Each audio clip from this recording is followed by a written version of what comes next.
Good evening മാറ്റിനി free വെബിനാറിലേക്ക് എല്ലാവർക്കും സ്വാഗതം. പതിപോലെ മൈൻഡ്ഫുൾനെസ്സിൻ്റെ ദിവസമാണിന്ന്. ഇത് കുറച്ച് ദിവസങ്ങളായി നമ്മൾ അവയർനെസ് അതിനെക്കുറിച്ച് പഠിക്കുകയായിരുന്നു. അപ്പോൾ അതിൻ്റെ അകത്ത് ഇന്ന് കഴിഞ്ഞ ദിവസത്തെ പോലെ തന്നെ സബ് കോൺഷ്യസ് മൈൻഡുമായി ബന്ധപ്പെട്ട് മൈൻഡ്ഫുൾനെസ്സിലൂടെ എങ്ങനെയാണ് നമ്മുടെ ഹിഡൻ അവയർനെസ് നമുക്കറിയാമായിരിക്കാം, ഒരുപക്ഷെ അത് നമുക്ക് പ്രവർത്തിപ്പിക്കുക അല്ലെങ്കിൽ നമുക്ക് പ്രായോഗികത്തിലേക്ക് കൊണ്ടുവരാൻ പറ്റാത്ത രീതിയിലുള്ള തലങ്ങൾ എന്ന് ഞാൻ മനസ്സിലാക്കുന്നു. ഇനിവേ ആന്റണി സാറിന് നമുക്കത് കൂടുതൽ കേൾക്കാം. നമ്മളെല്ലാവരെയും സ്വാഗതം ചെയ്യുന്നു. ആന്റണി സാറിനെയും. Antony sir, you are welcome. Thank you സാബ് സാർ. ഞാൻ എല്ലാവർക്കും ഒരു നല്ല സായാഹ്നം ആശംസിക്കുന്നു. ഇന്നത്തെ നമ്മളുടെ വിഷയം എന്ന് പറയുന്നത് ഉപബോധ മനസ്സിനെ കുറിച്ചും അതുപോലെ തന്നെ മൈൻഡ്ഫുൾനെസ്സുമായിട്ട് ബന്ധപ്പെടുത്തിയിട്ടുള്ളതാണ്. ഇതിനു മുമ്പ് കഴിഞ്ഞ ആഴ്ചയിലല്ല, അതിനു മുമ്പിലത്തെ ആഴ്ചയിൽ നമ്മൾ അവബോധ മനസ്സിനെ കുറിച്ച് അല്ലെങ്കിൽ അൺകോൺഷ്യസ് മൈൻഡിനെ കുറിച്ച് കുറച്ച് വിശദമായിട്ട് ഞാൻ വിവരിച്ചു. അതിൻ്റെ പ്രത്യേകതകൾ എന്താണ്, അതുപോലെ തന്നെ നമ്മളുടെ സ്വഭാവ രീതികളെ അതെങ്ങനെയാണ് സ്വാധീനിക്കുന്നത് എന്നെല്ലാം ഞാൻ പറഞ്ഞു. ഇന്ന് നമ്മൾ ഉപബോധ മനസ്സിനെ കുറിച്ച്, സബ് കോൺഷ്യസ് മൈൻഡിനെ കുറിച്ചാണ് ഞാൻ സംസാരിക്കുന്നത്.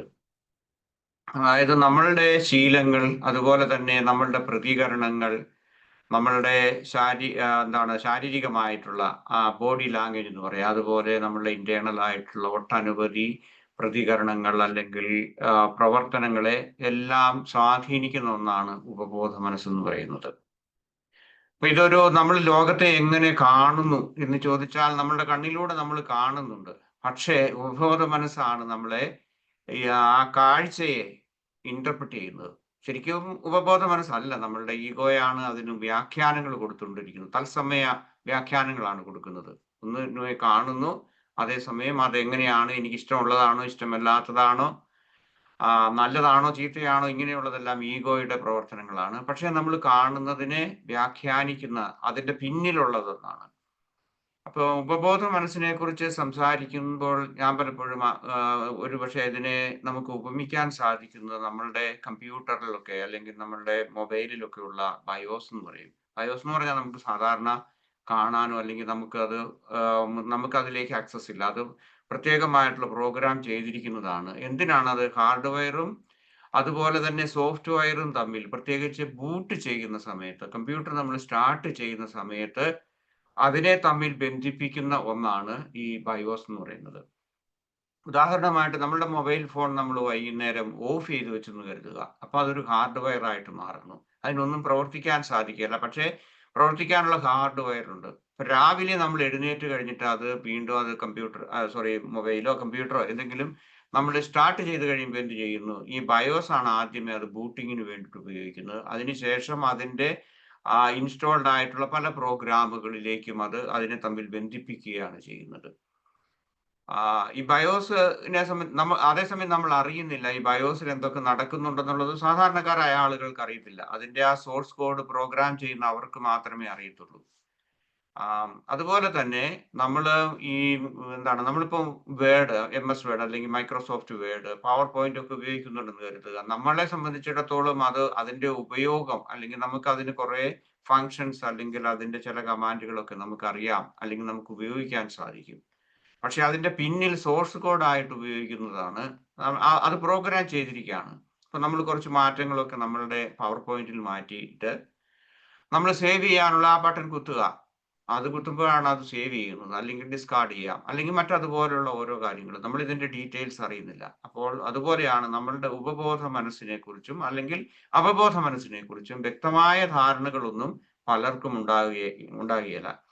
ഒരുപക്ഷെ പലപ്പോഴും നമ്മൾ ആഗ്രഹിക്കുന്നുണ്ട് നമ്മുടെ ചിന്തകളൊക്കെ ഒന്ന് മാറ്റണം, അല്ലെങ്കിൽ നമ്മുടെ പെരുമാറ്റങ്ങൾ നമ്മൾക്ക് മാറ്റണം എന്നൊക്കെ നമ്മൾ ആഗ്രഹിക്കുന്നുണ്ട്. പക്ഷെ അത് സാധിക്കാതെ വരുന്നതിന്റെ കാരണം നമ്മൾ ഇതിന്റെ പിന്നിൽ പ്രവർത്തിക്കുന്ന ഈ സോഴ്സ് കോഡിനെ പറ്റി അല്ലെങ്കിൽ അതിന്റെ ഊർജത്തെ പറ്റി നമുക്ക് വ്യക്തമായ ധാരണകൾ ഇല്ലാത്തതുകൊണ്ടാണ്. അപ്പൊ നമ്മൾക്കൊരു പെരുമാറ്റ രീതി അല്ലെങ്കിൽ ഒരു ഹാബിറ്റ് മാറ്റണമെന്നുണ്ടെന്നുണ്ടെങ്കിൽ നമ്മൾ ആ ഹാബിറ്റ് മാറ്റാൻ വേണ്ടി ശ്രമിച്ചിട്ട് കാര്യമില്ല. ശ്രമിക്കുന്നതോടൊപ്പം തന്നെ നമ്മുടെ ഉള്ളിൽ ഇതിനെയൊക്കെ സ്വാധീനിക്കുന്ന അതിന് ഊർജം കൊടുക്കുന്ന നമ്മളുടെ ഉപബോധ മനസ്സിനെ കുറിച്ച് അല്ലെങ്കിൽ അവബോധ മനസ്സിനെ കുറിച്ച് നമ്മൾ അറിയണം. ഇനി ഈ ഉപബോധ മനസ്സിനെ കുറിച്ച് അറിയണമെങ്കിൽ, കൂടുതലായിട്ട് അതിന്റെ പ്രവർത്തനങ്ങളെ കുറിച്ച് നമുക്ക് അറിയണമെങ്കിൽ തീർച്ചയായിട്ടും മൈൻഡ്ഫുൾനെസ് പ്രാക്ടീസ് ചെയ്യണം. എങ്ങനെയാണ്? നമ്മൾ ഒബ്സർവ് ചെയ്യാൻ പഠിക്കണം. അവിടെയാണ് മൈൻഡ്ഫുൾനെസിന്റെ റോൾ എന്ന് പറയുന്നത്. മൈൻഡ്ഫുൾനെസ് എപ്പോഴും നമുക്കറിയാം, നമ്മൾ എന്താണ് ചിന്തിക്കുന്നത്, ഈ നിമിഷം എന്താണ് ചിന്തിക്കുന്നത്, അല്ലെങ്കിൽ നമ്മളുടെ എല്ലാ കാര്യങ്ങളെക്കുറിച്ചും, നമ്മളുടെ വിചാരങ്ങളെക്കുറിച്ച്, നമ്മളുടെ പ്രവർത്തനത്തെ സ്വാധീനിക്കുന്നത്, ഇങ്ങനെയുള്ള എല്ലാ കാര്യങ്ങളെക്കുറിച്ചും അത് ഒരു തത്സമയമായിട്ടുള്ള ഒരു അവയർനെസ് അല്ലെങ്കിൽ ഒരു അവബോധം നമുക്ക് തരുന്നതാണ് നമ്മളുടെ ഈ മൈൻഡ്ഫുൾനെസ് എന്ന് പറയുന്നത്. അപ്പം മൈൻഡ്ഫുൾനെസ്സും വഴി നമ്മൾ ഉപബോധ മനസ്സിനെ കൂടുതൽ വ്യക്തമായിട്ട് കാണാൻ നമ്മൾ ശ്രമിക്കുകയാണ്. അതേക്കുറിച്ചുള്ള കുറച്ച് കാര്യങ്ങളാണ് ഇന്ന് ഞാൻ നിങ്ങളുമായിട്ട് പങ്കുവയ്ക്കുന്നത്.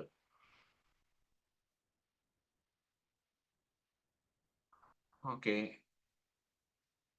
നമുക്ക് അതിന്റെ വിശദാംശങ്ങളിലേക്ക് പോകാം.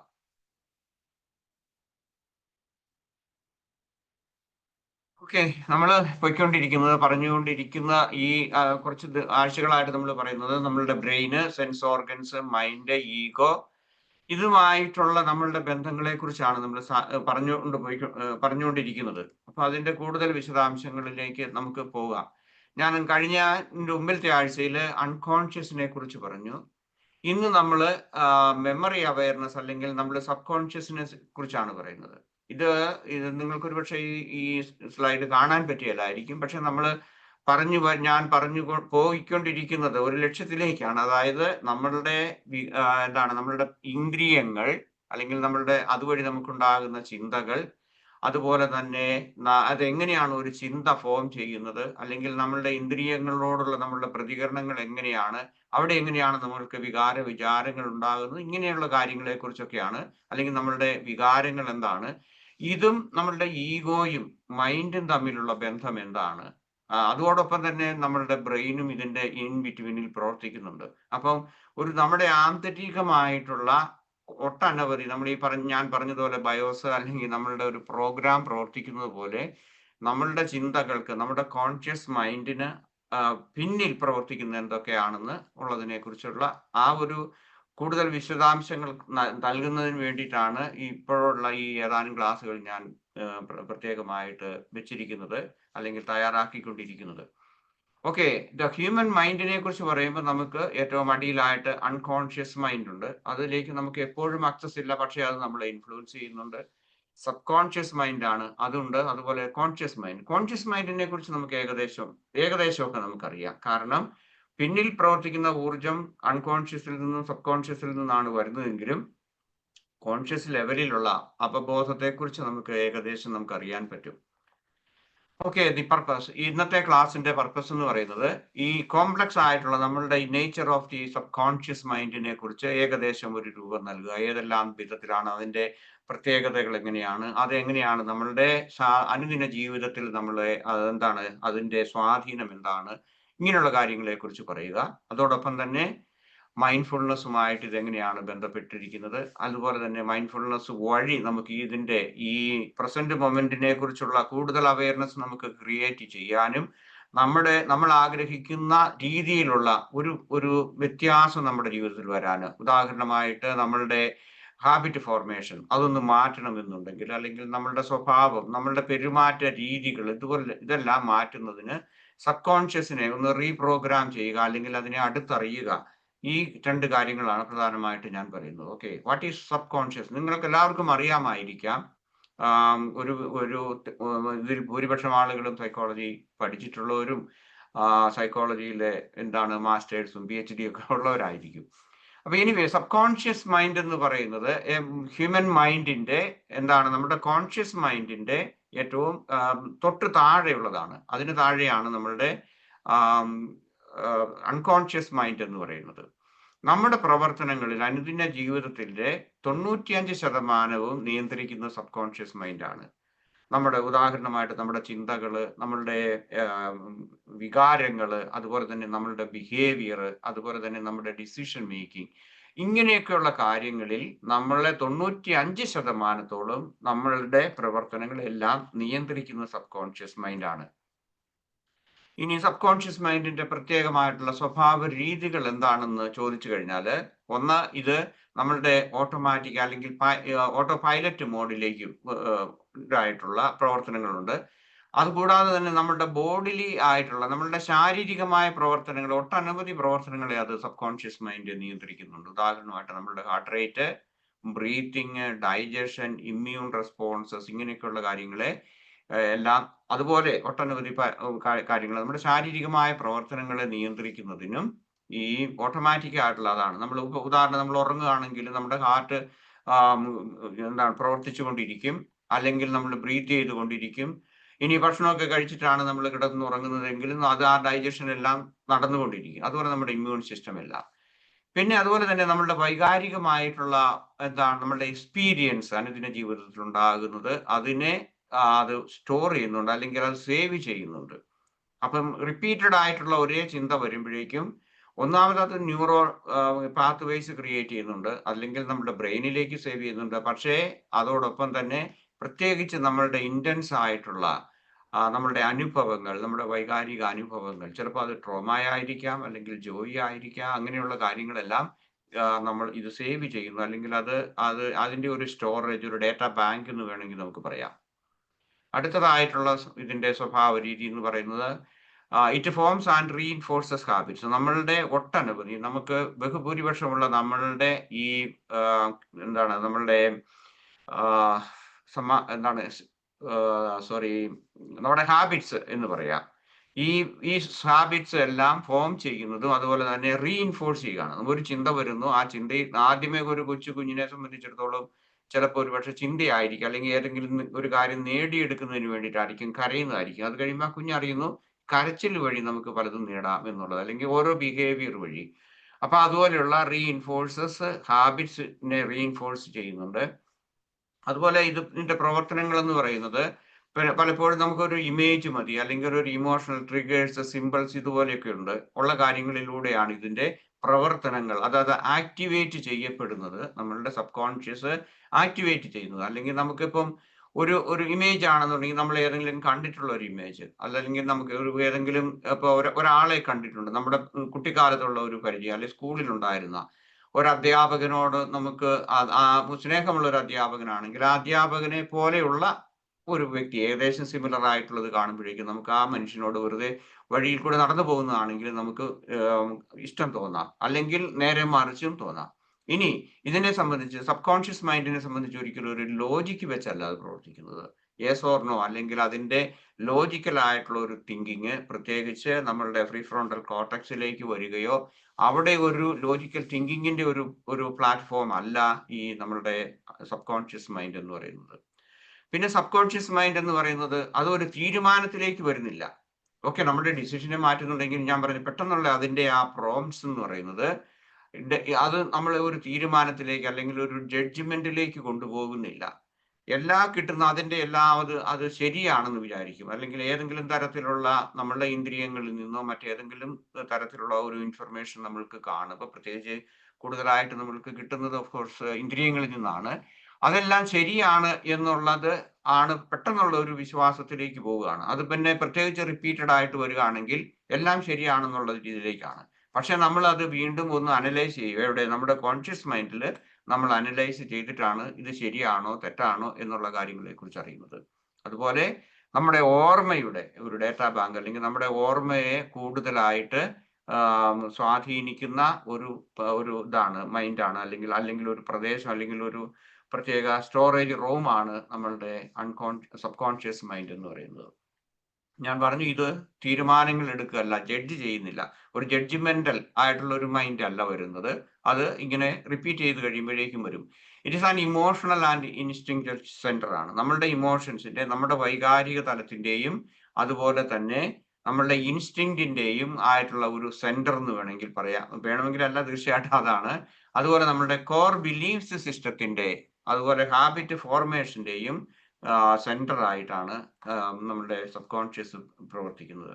ഒരുപക്ഷെ നിങ്ങൾ എന്നോട് ചോദിക്കുന്നതിന് മുൻപ് പറയാം, എന്താണ് ഈ കോർ ബിലീഫ്സ് എന്ന് പറഞ്ഞാൽ? ബേസിക് ആയിട്ടുള്ള കോർ ബിലീഫ്സ് എന്ന് പറയുന്നത്, ഒന്നാമത്തെ ബിലീഫ് എന്നെ പറ്റിയുള്ളതാണ്, അല്ലെങ്കിൽ നമ്മൾ ഓരോരുത്തരെ കുറിച്ചും എനിക്കത് സാധിക്കും, എനിക്കത് സാധിക്കില്ല, അല്ലെങ്കിൽ ഞാനൊരു വലിയ സംഭവമാണ്, അല്ലെങ്കിൽ ഞാൻ ഒന്നുമല്ല, ഇങ്ങനെയൊക്കെയുള്ള നമ്മളെ ചുറ്റിപ്പറ്റിയിട്ടുള്ള ഒരു ബിലീഫ് സിസ്റ്റം ഉണ്ട്, നമ്മളുടെ പേഴ്സണൽ ആയിട്ടുള്ള, വളരെ അങ്ങേറ്റം പേഴ്സണൽ ആയിട്ടുള്ള ആ ഒരു ബിലീഫ് സിസ്റ്റത്തിന്റെ, അതിനെ കോർ ബിലീഫ്സ് എന്ന് പറയാം. മറ്റൊന്ന്, നമുക്ക് മറ്റുള്ളവരെ കുറിച്ചുള്ളതുണ്ടാകും. നമ്മളുടെ ഞാൻ എന്ന വ്യക്തി എന്നെ ചുറ്റിപ്പറ്റി നിൽക്കുന്ന എല്ലാ ആളുകളുമായിട്ട്, നമ്മുടെ മാതാപിതാക്കളാകാം, അല്ലെങ്കിൽ നമ്മുടെ ഭാര്യ, മക്കള്, അങ്ങനെയുള്ളവരാകാം, അല്ലെങ്കിൽ മക്കൾക്ക് മാതാപിതാക്കളെ കുറിച്ച്, ഇങ്ങനെയൊക്കെയുള്ള എല്ലാം തരത്തിലുള്ള മറ്റുള്ളവരെ കുറിച്ചുള്ള നമ്മളുടെ ഈ ഇതുണ്ടാകും. എന്താണ്, അഭിപ്രായങ്ങൾ ഉണ്ടാകും, ബിലീഫ്സ് ഉണ്ടാകും. അത് ചിലപ്പോൾ പോസിറ്റീവോ നെഗറ്റീവോ ആയിട്ടുള്ളതായിരിക്കാം. അതുപോലെ തന്നെ believes about the whole world, ലോകത്തെക്കുറിച്ച്, അല്ലെങ്കിൽ നമ്മൾ ജനറലൈസേഷൻ, കാറ്റഗറൈസേഷൻ എന്നൊക്കെ പറയുന്നത് ഈ രീതിയിലുള്ളതാണ്. അപ്പൊ അത് പോസിറ്റീവ് ആയിട്ടോ നെഗറ്റീവോ ആയിട്ട് വരും. ഇതാണ് നമ്മുടെ ബേസിക് ആയിട്ടുള്ള കോർ ബിലീവ്സ് എന്ന് പറയുന്നത്. ദെൻ അടുത്ത അതിന്റെ സ്വഭാവം എന്ന് പറയുന്നത് ക്രിയേറ്റീവ് പ്രോബ്ലം സോൾവർ ആണ്. നമ്മളുടെ ഒട്ടനവധിയായിട്ടുള്ള ക്രിയേറ്റീവ് ആയിട്ടുള്ള പ്രോബ്ലം സോൾവ് ചെയ്യുന്നത് ഇതിന്റെ സോഴ്സ് എന്ന് പറയുന്നത് നമ്മുടെ സബ് കോൺഷ്യസ് മൈൻഡ് ആണ്. ഇനി എന്താണ് ഈ സബ് കോൺഷ്യസ് മൈൻഡിന്റെ അതിന്റെ പ്രാധാന്യം എന്തിനാണ് നമ്മൾ ഇതൊക്കെ അറിയുന്നത് എന്ന് ചോദിച്ചാൽ, അല്ലെങ്കിൽ നമ്മളുടെ അനുദിന ജീവിതത്തിൽ ഇതിന് എന്തുമാത്രം ഇൻഫ്ലുവൻസ് ഉണ്ട്, വൈ ഇറ്റ് മാറ്റേഴ്സ് എന്ന് ചോദിച്ചു കഴിഞ്ഞാൽ, നമ്മളിൽ ഒളിഞ്ഞിരിക്കുന്ന എല്ലാ നമ്മുടെ പെരുമാറ്റ രീതികളെയും, നമ്മളുടെ സംസാരം കൊണ്ടാകും, അതുപോലെ തന്നെ നമ്മളുടെ ശാരീരിക ഭാഷ, ഇങ്ങനെയൊക്കെയുള്ള ഒട്ടനവധിയായിട്ടുള്ള നമ്മൾ അറിയാത്ത നമ്മളുടെ ഡ്രൈവ്സ് എന്ന് പറയാം, ഹിഡൻ ഡ്രൈവ്സ് ആയിട്ടുള്ളത് ട്രിഗേഴ്സ് ഉണ്ട്. അതുപോലെ തന്നെ പെട്ടെന്ന് നമ്മളിൽ സംഭവിക്കുന്ന ഓട്ടോ പൈലറ്റ് മോഡിൽ എന്ന് പറഞ്ഞതുപോലെ, അല്ലെങ്കിൽ അതിന്റെ എല്ലാം ഊർജം അല്ലെങ്കിൽ ചാലക ശക്തി എന്ന് പറയുന്നത്, അത് നമുക്ക് കിട്ടുന്നത് നമ്മളുടെ പെരുമാറ്റങ്ങളുടെ എല്ലാം ഊർജം ഈ പ്രധാനമായിട്ടും വരുന്നത് സബ് കോൺഷ്യസ് മൈൻഡിൽ നിന്നാണ്. അതുപോലെ അതോടൊപ്പം തന്നെ കുറെ നമ്മൾ ട്രെയിൻഡ് ആയി, നമ്മൾ ടൈംഡ് ആണ്, ഇങ്ങനെയുള്ള ഇതിലേക്ക് വന്നു കഴിഞ്ഞു കഴിഞ്ഞാൽ നമ്മളുടെ ഇമോഷണൽ ഇന്റലിജൻസും, അതുപോലെ തന്നെ ഇമോഷണൽ ട്രിഗേഴ്സ്, നമ്മൾക്കുണ്ടായിട്ടുള്ള അനുഭവങ്ങളെ ഇതെല്ലാം ചെയ്യുന്നതും, അല്ലെങ്കിൽ അതിനെല്ലാം ഇൻഫ്ലുവൻസ് ചെയ്യുന്നതും, ഒന്നാമത് അത് സേവ് ചെയ്യപ്പെടുന്നു. അതുപോലെ തന്നെ അതിന്റെ എല്ലാം ഇതാണ്, പെട്ടെന്നുള്ളൊരു ട്രിഗർ നമുക്ക് കിട്ടുന്നു എന്ന് പറയുന്നില്ലേ ഏതെങ്കിലും തരത്തില്, അപ്പൊ അതിന്റെ എല്ലാം സോഴ്സ് ആയിട്ട് പ്രവർത്തിക്കുന്നത് ഇതാണ്. അപ്പം അതിനെക്കുറിച്ച് നമ്മൾ അറിഞ്ഞാൽ മാത്രമേ മൈൻഡ്ഫുൾ ആയിട്ട് നമ്മൾക്ക് ഏതെങ്കിലും തരത്തിലുള്ള നമ്മളുടെ ഹാബിറ്റോ ബിഹേവിയറോ അല്ലെങ്കിൽ നമ്മളുടെ ചിന്തകള്, നമുക്ക് എന്ത് മാറ്റമാണ് നമ്മൾ വരുത്താൻ ആഗ്രഹിക്കുന്നതെന്നാൽ ആ മാറ്റം വരുത്തുന്നതിന് ഇത് തീർച്ചയായിട്ടും ഇതേക്കുറിച്ചുള്ള അറിവ് സുപ്രധാനമായിട്ടുള്ള ഒരു കാര്യമാണ്. മറ്റൊന്ന്, നമ്മൾ മനസ്സിലാക്കേണ്ട ഒരു കാര്യം, നമ്മളുടെ ഡിസിഷൻ മേക്കിംഗ്, അല്ലെങ്കിൽ നമ്മളുടെ തീരുമാനങ്ങൾ നമ്മൾ എടുക്കുന്നതിന്, അല്ലെങ്കിൽ നമ്മളുടെ കോഗ്നിറ്റീവ് ബയസസ്, ഇൻറ്റ്യൂഷൻ, ഇങ്ങനെയുള്ളതിനെയും ഇത് നമ്മുടെ അനുദിന ജീവിതത്തിൽ ഇത് സ്വാധീനം ചെലുത്തുന്നു. അപ്പൊ അതേക്കുറിച്ചുള്ള അറിവ് നമ്മളെ സഹായിക്കും. അതുപോലെ തന്നെ നമ്മൾക്ക് boost personal growth and success എന്ന് പറയുന്നത്, നമുക്ക് പേഴ്സണൽ ഗ്രോത്തിന് വേണ്ടിയിട്ട് ചിലപ്പോൾ നല്ല ഹൈ മോട്ടിവേഷൻ വേണം. ഒരു അഗ്നി എന്ന് പറയാം, നമ്മളുടെ ഉള്ളിൽ ഉണ്ടാകുന്ന ഒരു അഗ്നി, അല്ലെങ്കിൽ അത് കെട്ടുപോയ ഒരു അഗ്നി എന്ന് പറയാം. അതായത് നമുക്ക് നല്ലതും ചീത്തയുമായിട്ടുള്ള, നെഗറ്റീവോ പോസിറ്റീവോ ആയിട്ടുള്ള ആ പേഴ്സണൽ ഗ്രോത്തിന് വേണ്ടിയിട്ടുള്ള കൂടുതലായിട്ടുള്ള മോട്ടിവേഷൻ, അല്ലെങ്കിൽ മോട്ടിവേഷൻ കുറവ്, ഇങ്ങനെയൊക്കെ ഉള്ളതും നമ്മളുടെ ജീവിതത്തിന്റെ വിജയത്തിന് ആവശ്യമായിട്ടുള്ള കാര്യങ്ങളും ഈ സബ് കോൺഷ്യസ് മൈൻഡിന് വളരെ സുപ്രധാനമായ ഒരു പങ്ക് വഹിക്കാനുണ്ട്. അടുത്തത്, നമ്മളുടെ സബ് കോൺഷ്യസ് മൈൻഡിന്റെ ആ പ്രവർത്തനങ്ങൾ, അല്ലെങ്കിൽ അതിന്റെ എന്താണ് നമുക്ക് തരുന്ന ആ ഊർജം, അല്ലെങ്കിൽ ആ ചിന്തയെ നമ്മളെ ദ്യോതിപ്പിക്കുന്ന ഇങ്ങനെയുള്ള കാര്യങ്ങളിൽ നിന്നാണ് നമ്മളുടെ റിലേഷൻഷിപ്പ് കീപ്പ് ചെയ്യപ്പെടുന്നത്. നല്ല ബന്ധങ്ങളും, അല്ലെങ്കിൽ ഒരു നല്ല ബന്ധം മോശമാകുന്നത്, അല്ലെങ്കിൽ കാരണം ഞാൻ പറഞ്ഞത് നമ്മുടെ കോർ ബിലീവ്സ് സിസ്റ്റം ബന്ധങ്ങളെ ഒത്തിരി സ്വാധീനിക്കുന്ന ഒന്നാണ്. അപ്പൊ അതെല്ലാം മെച്ചപ്പെടുത്തുന്നതിന് അല്ലെങ്കിൽ വഷളാക്കുന്നതിനും നമ്മളുടെ ഈ സബ് കോൺഷ്യസ് മൈൻഡിനെ കുറിച്ചുള്ള അറിവ് നമുക്ക് ആവശ്യമാണ്. നമ്മൾ കേൾക്കുന്നതെല്ലാം സത്യമാണെന്ന് കരുതാതെ കുറച്ചുകൂടി റിയലിസ്റ്റിക് ആയിട്ടുള്ള ഒരു ചിന്തയിലേക്ക് പോകുന്നതിനും, നമ്മളുടെ ചിന്തയും നമ്മളുടെ ബന്ധങ്ങളും നമ്മളുടെ അതുപോലെയുള്ള നമ്മളുടെ പെരുമാറ്റ രീതികളെല്ലാം മെച്ചപ്പെട്ടാൽ നമുക്ക് എന്താണ് നമുക്ക് അതുകൊണ്ടുള്ള പ്രയോജനം എന്ന് ചോദിച്ചാൽ, നമ്മളുടെ ശാരീരികവും മാനസികവുമായിട്ടുള്ള നമ്മളുടെ ആരോഗ്യത്തിന് അത് ഉപകാരപ്പെടും. അതുകൊണ്ട് സബ് കോൺഷ്യസിനെ കുറിച്ചുള്ള അറിവ് തീർച്ചയായിട്ടും അനുദിന ജീവിതത്തിൽ നമുക്ക് ഉപകാരപ്പെടുന്ന ഒന്നാണ്. അതുപോലെ ഈ സബ് കോൺഷ്യസ് മൈൻഡ് നമുക്ക് കൂടുതൽ ക്രിയേറ്റിവിറ്റിയും അതുപോലെ പ്രോബ്ലം സോൾവിങ് സ്കില്ലൊക്കെ കിട്ടണമെങ്കിൽ ഈ സബ് കോൺഷ്യസ് മൈൻഡിനെ കുറിച്ചുള്ള അറിവും അതിന്റെ പ്രവർത്തനങ്ങളെ കുറിച്ചുള്ള ഏകദേശ രൂപവും നമ്മൾ അറിയുന്നത് നല്ലതാണ്. ഇനി സബ് കോൺഷ്യസ് മൈൻഡിന്റെ മറ്റൊരു പ്രത്യേകത എന്ന് പറയുന്നത് നമ്മളുടെ ഡീപ്പൻസ് മൈൻഡ്ഫുൾനെസ് ആൻഡ് സ്പിരിച്വൽ അവെയർനെസ്. ചില ആളുകൾ മൈൻഡ്ഫുൾ ആകാൻ കൂടുതൽ ശ്രമിക്കുന്നുണ്ടെങ്കിൽ അതൊരു ഹാബിറ്റ് ആയിട്ട് വരുന്നു. അതുപോലെ ദാറ്റ്സ് എ ലേണിംഗ് പ്രോസസ്. ഇനി മറ്റു ചിലരെ സംബന്ധിച്ച് ആത്മീയതയുടെ പാതയിലേക്കാണെന്നുണ്ടെങ്കിലും അവർക്ക് കൂടുതലായിട്ട് ചിന്തിക്കാൻ, അതുപോലെ തന്നെ അങ്ങനെയുള്ള ഒരു ഒരു ഒരു പാത നമുക്ക് നമുക്ക് തുടർന്ന് കൊണ്ടുപോകുന്നതിനും അതേക്കുറിച്ചുള്ള കൂടുതൽ അവയർനെസ് നമുക്ക് കിട്ടുന്നതിന് സബ് കോൺഷ്യസിനെ കുറിച്ചുള്ള അറിവ് നമുക്ക് ആവശ്യമാണ്. Okay, the nature of subconscious മൈൻഡിനെ കുറിച്ചാണ് അടുത്തതായിട്ട് ഞാൻ പറയുന്നത്. എന്താണ് അതിന്റെ സ്വഭാവം എന്ന് പറഞ്ഞാല്, സബ് കോൺഷ്യസ് മൈൻഡ് അല്ലെങ്കിൽ അൺകോൺഷ്യസ് മൈൻഡ് ഒന്നും ഒരിക്കലും അതൊരു അനലിറ്റിക്കൽ ആൻഡ് ക്രിട്ടിക്കൽ ആയിട്ടുള്ളതല്ല. നോൺ അനലിറ്റിക്കൽ ആൻഡ് ക്രിട്ടിക്കൽ അല്ല. ഇത് ഓട്ടോമാറ്റിക് ആണ്. Simply reacts. ഒന്ന് കേട്ടു, നമ്മൾ മലയാളത്തിൽ പറയാറില്ലേ, കാള പെട്ടെന്ന് കേട്ടാൽ കയറെടുക്കും എന്ന് പറയുന്നതാണ്. ചിന്തിക്കുന്നില്ല, നമ്മള് എല്ലാം വിശ്വസിക്കുകയാണ് അതുപോലെയാണെന്നുള്ളത്. ഇപ്പോ ഏതെങ്കിലും തരത്തില് എനിക്കിപ്പോ ഈ ദിവസങ്ങൾ ഒരാഴ്ചയായി ബോംബെയിൽ നിന്ന് എനിക്കൊരു ടെലിഫോൺ വരുന്നുണ്ട്. ഞാൻ എടുക്കും, അത് അവർ കട്ട് ചെയ്യും. അപ്പൊ അവർ വിചാരിക്കുന്നത് ഞാൻ തിരിച്ചു വിളിക്കുന്നതാണ്. അത് എനിക്കറിയാം എന്റെ പൈസ പോകുന്ന കേസാണെന്ന്. അതുപോലെ ഇവിടെ യൂറോപ്പിൽ ഇവിടെ ഒത്തിരി തട്ടിപ്പുണ്ട്. ഈ ചീറ്റിംഗ് ആയിട്ട് ഞാൻ പറഞ്ഞ ടെലിഫോൺ വഴി, മറ്റതല്ലെങ്കിൽ ഞാൻ പറഞ്ഞ SMS വഴിയൊക്കെ എന്ന് പറഞ്ഞത്. ഇപ്പൊ നമ്മൾ ചിന്തിച്ചു കഴിഞ്ഞാല് നമ്മളിപ്പം നോൺ അനലിറ്റിക്കൽ ആണ്. ഓക്കെ, നാട്ടിൽ നിന്ന് ഒരു കോൾ വന്നു, ഇനി അത് ആരായിരിക്കാം, എന്റെ ബന്ധുക്കളായിരിക്കുമോ അല്ലെങ്കിൽ ആര് ഫ്രണ്ട്സ് ആയിരിക്കുമോ, ഞാൻ തിരിച്ചു വിളിച്ചു കഴിഞ്ഞാൽ ഒത്തിരി പൈസ പോകും. നിങ്ങൾക്ക് അറിയാമായിരിക്കും ഇതേക്കുറിച്ച്. അപ്പൊ ഞാൻ എന്റെ അനലിറ്റിക്കൽ മൈൻഡ് ഞാൻ ഉപയോഗിക്കുന്നു, അല്ലെ കോൺഷ്യസ് മൈൻഡ് ഉപയോഗിക്കുന്നതുകൊണ്ടാണ്. അതുപോലെ തന്നെ ബാങ്കിന്റെ അല്ലെങ്കിൽ മറ്റതുപോലെയുള്ള ഈ പണം തട്ടിപ്പുകൾ, എല്ലാ തട്ടിപ്പുകളും നടക്കുമ്പോഴേക്കും നമ്മൾ അനലിറ്റിക്കൽ ആയിട്ട് നമ്മൾ ഉപയോഗിക്കുന്നു. പക്ഷെ സബ് കോൺഷ്യസ് മൈൻഡ് എന്ത് ചെയ്യുന്നു, അത് അനലൈസ് ചെയ്യുന്നില്ല. ഈ പറയുന്ന പലിശ അല്ലെങ്കിൽ ഇൻട്രസ്റ്റ് കിട്ടുമോ എന്നുള്ളതിനെ കുറിച്ചൊക്കെ. ഓക്കെ, ദെൻ അടുത്തത് ഈ നമ്മളുടെ ഇമോഷൻസിന്റെ സീറ്റ് ആണ്, അല്ലെങ്കിൽ അതിന്റെ സ്റ്റോറേജ് ആണ്, അതിന്റെ സോഴ്സ് എന്ന് പറയുന്നതാണ്. ഡീപ് സീറ്റഡ് ഫീലിങ്സ്, നമ്മളുടെ അനുഭൂതികളുടെ ഇൻസ്റ്റിങ്സ് ആൻഡ് ഇമോഷണൽ റിയാക്ഷൻസ്, നമ്മളുടെ ഇതെല്ലാം ഇൻഫ്ലുവൻസ് ചെയ്യുന്നത് നമ്മളുടെ ഈ സബ് കോൺഷ്യസ് മൈൻഡിൽ നിന്നാണ്. ഓക്കെ, ദെൻ അടുത്തത് മെമ്മറീസ് ആണ്. നമ്മൾക്ക് കിട്ടുന്ന എല്ലാ അനുഭവങ്ങളെ കുറിച്ചും, നമ്മളുടെ കുട്ടിക്കാലം മുതലുള്ള എല്ലാ അനുഭവങ്ങളെയും സ്റ്റോർ ചെയ്ത് വെക്കുകയാണ്, അർക്കൈവ് ചെയ്യുന്ന ഒന്നാണ്. അതുപോലെ തന്നെ നമുക്ക് ആവശ്യമുള്ളപ്പോൾ അത് നമുക്ക് എടുക്കാം, അല്ലെങ്കിൽ അത് എപ്പോഴും അത് കുറച്ച് കാലം ഇങ്ങനെ റിപ്പീറ്റഡ് ആയിട്ട് വന്നു കഴിയുമ്പോഴേക്കും അത് ട്രിഗേഴ്സ് ആയിട്ട് മാറുന്നു, ചിലപ്പോൾ ഡ്രീംസ് ആയിട്ട് മാറുന്നു, അല്ലെങ്കിൽ ഇമോഷണൽ റെസ്പോൺസ് ആയിട്ട് വരുന്നു. നമ്മൾ അറിയാതെ തന്നെ ഓട്ടോമാറ്റിക് ആയിട്ട് അത് മാറുന്നതിന് അതിന്റെ ഒരു നേച്ചറാണ്, സബ് കോൺഷ്യസ് മൈൻഡിന്റെ ഒരു നേച്ചറാണ്. ദെൻ അതുപോലെ നമ്മളുടെ ബോഡി ലാംഗ്വേജ് എന്ന് പറയുന്നത് നമ്മളുടെ ശാരീരിക ഭാഷയുടെ റെസ്പോൺസ്. നമ്മളിപ്പോൾ ഇഷ്ടമുള്ള ഒരാളെ കാണുമ്പോൾ നമുക്കുണ്ടാകുന്ന ആ ബോഡി ലാംഗ്വേജ് ഉണ്ടല്ലോ, നമ്മുടെ ശരീരത്തിന്റെ വിവിധങ്ങളായിട്ടുള്ള മാറ്റങ്ങൾ. അതേസമയം നമുക്ക് ഇഷ്ടമില്ലാത്ത ഒരാളെ കാണുമ്പോഴും നമുക്ക് മാറിപ്പോകും, അല്ലെ? അത് നെഗറ്റീവായ രീതിയിൽ പോകുന്നത്. അപ്പൊ ഫങ്ഷൻസ്, റെസ്പോൺസസ്, പിന്നെ ഞാൻ ആദ്യം സൂചിപ്പിച്ച പോലെ നമ്മുടെ ശാരീരികമായിട്ടുള്ള ചില കാര്യങ്ങൾ, ഹാർട്ട് ബീറ്റ് അല്ലെങ്കിൽ ബ്രീത്തിങ്, റിഫ്ലക്സീവ് റിയാക്ഷൻസ് എന്നൊക്കെ പറയാം.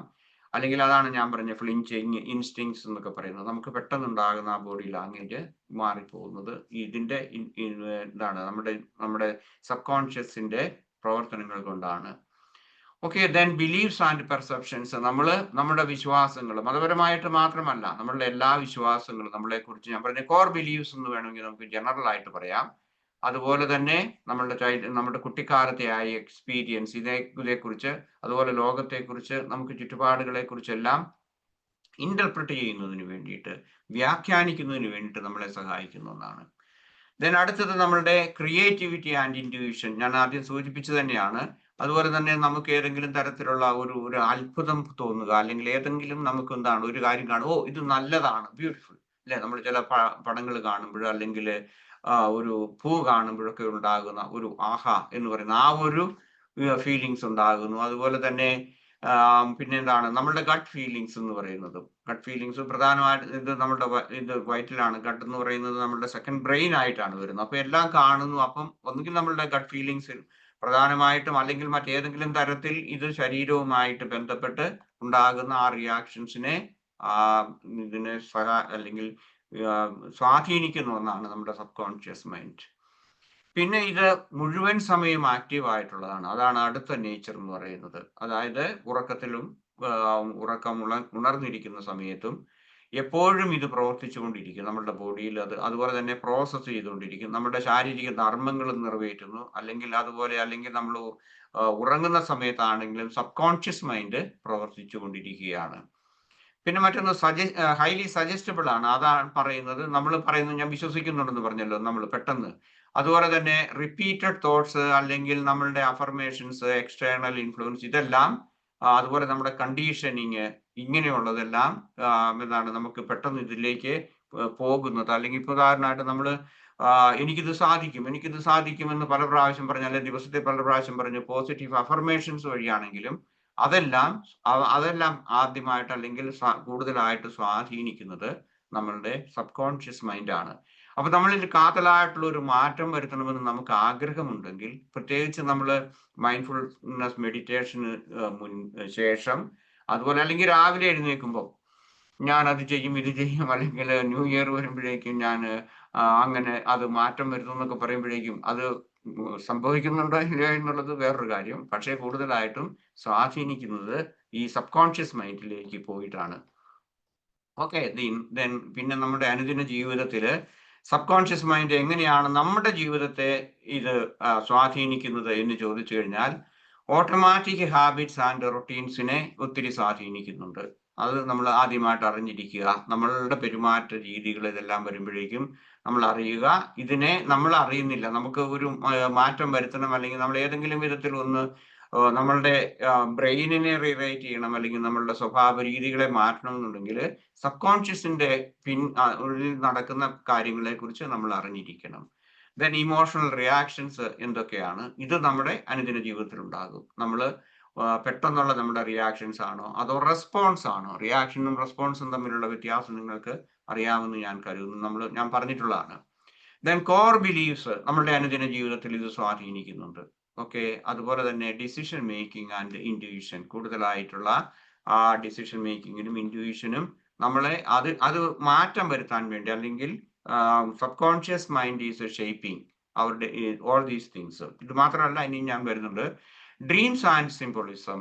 ഓക്കെ, നമ്മളുടെ സ്വപ്നങ്ങളെ സ്വാധീനിക്കുന്നുണ്ട് സബ് കോൺഷ്യസ് മൈൻഡ്. എങ്ങനെയാ സ്വാധീനിക്കുന്നത്? അത് വളരെ പ്രത്യേകിച്ച് നമുക്കൊരു കാര്യം അച്ചീവ് ചെയ്യാൻ സാധിച്ചില്ല, അല്ലെങ്കിൽ നമുക്ക് റിയാക്ട് ചെയ്യാൻ സാധിച്ചില്ല, നമ്മളെക്കാൾ ശക്തനായ ഒരാളോട് ഇപ്പോ എനിക്ക് അവര് ഇങ്ങനെയുള്ള ആളുകളെ കുറിച്ച് നെഗറ്റീവായിട്ടുള്ള ഇംപ്രഷൻ ആണെന്ന് കരുതരുത്. പക്ഷെ എന്നാൽ തന്നെ അതിന്റെ ഒരു ഉദാഹരണം പറഞ്ഞു കഴിഞ്ഞാൽ, ചില പോലീസുകാരൊക്കെ വളരെ മോശമായിട്ട് ചീത്ത വിളിക്കുമെന്ന് കേട്ടിട്ടുണ്ട് ആരെങ്കിലും ഒക്കെ, അല്ലേ? അങ്ങനെയൊക്കെയുള്ള സമയത്ത് നമുക്ക് തിരിച്ചു പറയാൻ പറ്റിയല്ല, അല്ലെങ്കിൽ തിരിച്ച് ചെയ്യാൻ പറ്റിയല്ല. അപ്പൊ ചിലപ്പോ ഒരുപക്ഷെ രാത്രിയിൽ അവൻട്ട് പോലീസുകാരനിട്ട് 2 കൊടുക്കുന്നതായിട്ട് നമ്മൾ സ്വപ്നം കാണാം. അല്ലെങ്കിൽ അതുപോലെ ഏതെങ്കിലും സിംബോളിസം ഉണ്ടാകും. ഇതുപോലെ ഏതെങ്കിലും തരത്തിൽ ഈവൻ നമ്മൾ അറിയാത്ത, നമ്മൾ ഒരിക്കലും ചിന്തിക്കാത്ത, കാണാത്ത ആളുകളെ കുറിച്ചും നമുക്ക് ചില ആളുകൾക്കുണ്ടാകുന്ന സ്വപ്നങ്ങളെ കുറിച്ച് ഒരുപക്ഷെ നിങ്ങൾക്ക് ഇങ്ങനെ അത് നിങ്ങൾക്ക് ഷെയർ ചെയ്യാൻ പറ്റും, അല്ലെങ്കിൽ ഞാൻ പറയുമ്പോൾ മനസ്സിലാക്കാൻ പറ്റും. അതായത് എന്താണ്, നമുക്കൊരിക്കലും അറിയാത്ത രീതിയിലുള്ള വഴികളിലൂടെ ഒക്കെ നമ്മുടെ സ്വപ്നം നമ്മളെ കൊണ്ടുപോയിക്കൊണ്ടിരിക്കും. നമുക്ക് അതുമായിട്ട് യാതൊരു ബന്ധവും കാണിയല്ല. അപ്പൊ അതെല്ലാം ഇതുണ്ട്. പക്ഷെ അതിപ്പം ഫ്രോയിഡ് ഒക്കെ ആണെങ്കിൽ സ്വപ്നത്തെ കുറിച്ചൊക്കെ ഒത്തിരി അനലൈസ് ചെയ്തിട്ടുള്ള ആളാണ്, അല്ലെങ്കിൽ ഇന്റർപ്രറ്റ് ചെയ്തിട്ടുള്ള ആളാണ്. അപ്പൊ അതെല്ലാം ഈ സ്വാധീനിക്കുന്ന സബ് കോൺഷ്യസ് മൈൻഡിൽ നിന്നാണ്. സബ് കോൺഷ്യസ് മൈൻഡിന് മറ്റൊരു പ്രത്യേകത ഉള്ളതെന്ന് വെച്ച് കഴിഞ്ഞാൽ, നമ്മളുടെ നമ്മളുടെ ജീവിതത്തെ അട്ടിമറിക്കുന്ന ചില limiting and patterns of behaviour ഉണ്ടാകും. ഒന്ന്, ഞാൻ കഴിവില്ലാത്തവനാണ്, അല്ലെങ്കിൽ ഇത് നമ്മളിൽ തന്നെയുള്ള ആത്മവിശ്വാസക്കുറവ്. ഇതൊരു പാറ്റേൺ ആയിട്ട് വരുന്നു, റിപ്പീറ്റഡ് ആയിട്ട്. അത് ചിലപ്പോൾ ഒരുപക്ഷെ മറ്റുള്ളവർ പറഞ്ഞു തന്നിട്ടുള്ള കാര്യങ്ങളായിരിക്കും, അതുകൊണ്ടായിരിക്കാം. ഇപ്പൊ ഉദാഹരണമായിട്ട് ഒരാൾക്ക് സെൽഫ് ഇമേജ് വളരെ മോശമാണെന്ന് കരുതുക. ഞാൻ കഴിവില്ലെന്ന് മാത്രമല്ല, ഞാൻ നല്ലൊരു മനുഷ്യനല്ല. അതെന്തുകൊണ്ടാണ്? അധ്യാപകർ പറഞ്ഞിട്ടുണ്ടായിരിക്കും, മാതാപിതാക്കൾ പറഞ്ഞിട്ടുണ്ടായിരിക്കും, ഭാര്യ ഭർത്താവിനോട് പറഞ്ഞിട്ടുണ്ടായിരിക്കും, ഭർത്താവ് ഭാര്യയോട് പറഞ്ഞിട്ടുണ്ടായിരിക്കും, അല്ലെങ്കിൽ തൊഴിൽ മേഖലകളിൽ ഇങ്ങനെയുള്ള അഭിപ്രായങ്ങൾ കേട്ടു. ഇത് നമ്മൾ ഇങ്ങനെ റിപ്പീറ്റഡ് ആയിട്ട് കേൾക്കുകയും അതിനെ നമ്മൾ നെഞ്ചിലേറ്റുകയും, അല്ലെങ്കിൽ നമ്മൾ അതിനെ റിപ്പീറ്റഡ് ആക്കുകയും ചെയ്യുന്നു. ഞാൻ ശരിയല്ല, അല്ലെങ്കിൽ നമ്മൾ അങ്ങനെയാണ്, എനിക്ക് കഴിവില്ല, ഇങ്ങനെയൊക്കെ ഉള്ളത് നമ്മൾ ഇത് കയറ്റി കഴിയുമ്പോഴേക്കും എന്ത് ചെയ്യുന്നു, ലിമിറ്റഡ് പാറ്റേൺസ് ഓഫ് ബിഹേവിയർ ഉണ്ടാകുന്നു. അത് നമ്മളെ വ്യക്തിപരമായിട്ട് നമ്മളെ അട്ടിമറിക്കുന്നതിന് സഹായിക്കുന്നു. ദെൻ ഓൾ കണ്ടീഷൻഡ് ബിഹേവിയേഴ്സ്, നമ്മളുടെ ജീവിതത്തിൽ നമ്മൾ കണ്ടീഷൻഡ് ആയിട്ടുള്ള ബിഹേവിയർ എന്തൊക്കെയുണ്ടോ എല്ലാം സബ് കോൺഷ്യസിന്റെ ഇൻഫ്ലുവൻസ് ആണ്, അല്ലെങ്കിൽ ആ സബ് കോൺഷ്യസ് ആണ് നമ്മളെ അനുദിന ജീവിതത്തിൽ അത് ഷേപ്പ് ചെയ്യുന്നത്. Then limiting and empowering self proms. Okay, self proms അതായത് നമ്മളിൽ ഉണ്ടാകുന്ന, ഞാൻ പറഞ്ഞതാണ്, അതായത് ഒന്നിൽ കഴിവുണ്ട്, അല്ലെങ്കിൽ ഞാൻ നല്ലവനാണ്, സൂപ്പറാണ്, വലിയ സംഭവമാണെന്ന് പറയുന്നതോടൊപ്പം തന്നെ നേരെ മറിച്ച് നമ്മളിൽ ഉണ്ടാകുന്നത് ലിമിറ്റിംഗ് ആയിരിക്കാം, അല്ലെങ്കിൽ എംപവറിംഗ് ആയിട്ടുള്ള സെൽഫ് പ്രോംസ് എപ്പോഴും അത് നമ്മൾ അറിയാതെ ഇങ്ങനെ എപ്പോഴും അത് നമ്മുടെ മനസ്സിലേക്ക് വന്നുകൊണ്ടിരിക്കും. ദെൻ അടുത്തത് നമ്മളുടെ സൈക്കോസൊമാറ്റിക് ആയിട്ടുള്ള കാര്യങ്ങളിൽ, പ്രത്യേകിച്ച് നമ്മളുടെ ബോഡിയിൽ ഉണ്ടാകുന്ന ഇത് നമുക്കിതിങ്ങനെ റിപ്പീറ്റഡ് ആയിട്ട് ചിലപ്പോൾ ഒരുപക്ഷെ ട്രോമാറ്റിക് എക്സ്പീരിയൻസ് ഉണ്ടാകുന്നുണ്ടെങ്കിൽ നമ്മുടെ ആളുകളിൽ അത് ഇങ്ങനെ റിപ്പീറ്റഡ് ആയിട്ട് വന്നു കഴിയുമ്പോഴേക്കും, അല്ലെങ്കിൽ മറ്റുള്ളവർ പറഞ്ഞ ആ ഒപ്പീനിയൻ നമ്മളുടെ മനസ്സിലേക്ക് വരികയാണെന്നുണ്ടെങ്കിൽ അത് വളരെയേറെ നമ്മളുടെ സൈക്കോസൊമാറ്റിക് ആയിട്ടുള്ള എഫക്റ്റ് ഉണ്ടാകും. അത് നമ്മളെ രോഗങ്ങൾ ഉണ്ടാകും, അല്ലെങ്കിൽ ഏതെങ്കിലും തരത്തിലുള്ള പ്രശ്നങ്ങൾ അതിലേക്ക് അത് പോകുന്നു. ദെൻ പെർസെപ്ഷൻ ഫിൽറ്റേഴ്സ്, അതായത് നമ്മളുടെ പെർസെപ്ഷൻ, നമ്മളുടെ നമ്മൾ പെർസീവ് ചെയ്യുന്ന അതേക്കുറിച്ചുള്ള ഒന്നുകിൽ നമ്മൾ പെസിമിസ്റ്റിക് ആയിരിക്കും, അല്ലെങ്കിൽ ഒപ്റ്റിമിസ്റ്റിക് ആയിരിക്കും. ഇതങ്ങനെയാണ്, നമ്മൾ കാണുമ്പോഴേക്കും നമ്മൾ ഒരു അഭിപ്രായം ഫോം ചെയ്യുന്നു ഒരു വ്യക്തിയെക്കുറിച്ചോ വ്യക്തികളെ കുറിച്ചോ അല്ലെങ്കിൽ ഗ്രൂപ്പുകളെ കുറിച്ചോ. അങ്ങനെയുള്ളതെല്ലാം നമ്മൾ അത് ശരിയാകും അല്ലെങ്കിൽ ശരിയാകുകയില്ല, ഒരു ഗ്രൂപ്പിനെ നമ്മൾ അങ്ങനെ എടുക്കുകയാണ്, അല്ലെങ്കിൽ ലോകത്തെക്കുറിച്ചുള്ള ഇതേക്കുറിച്ചുള്ള നമ്മളുടെ പെർസെപ്ഷൻ ഫിൽറ്റേഴ്സ് ചെയ്യുന്ന ഇതാണ്.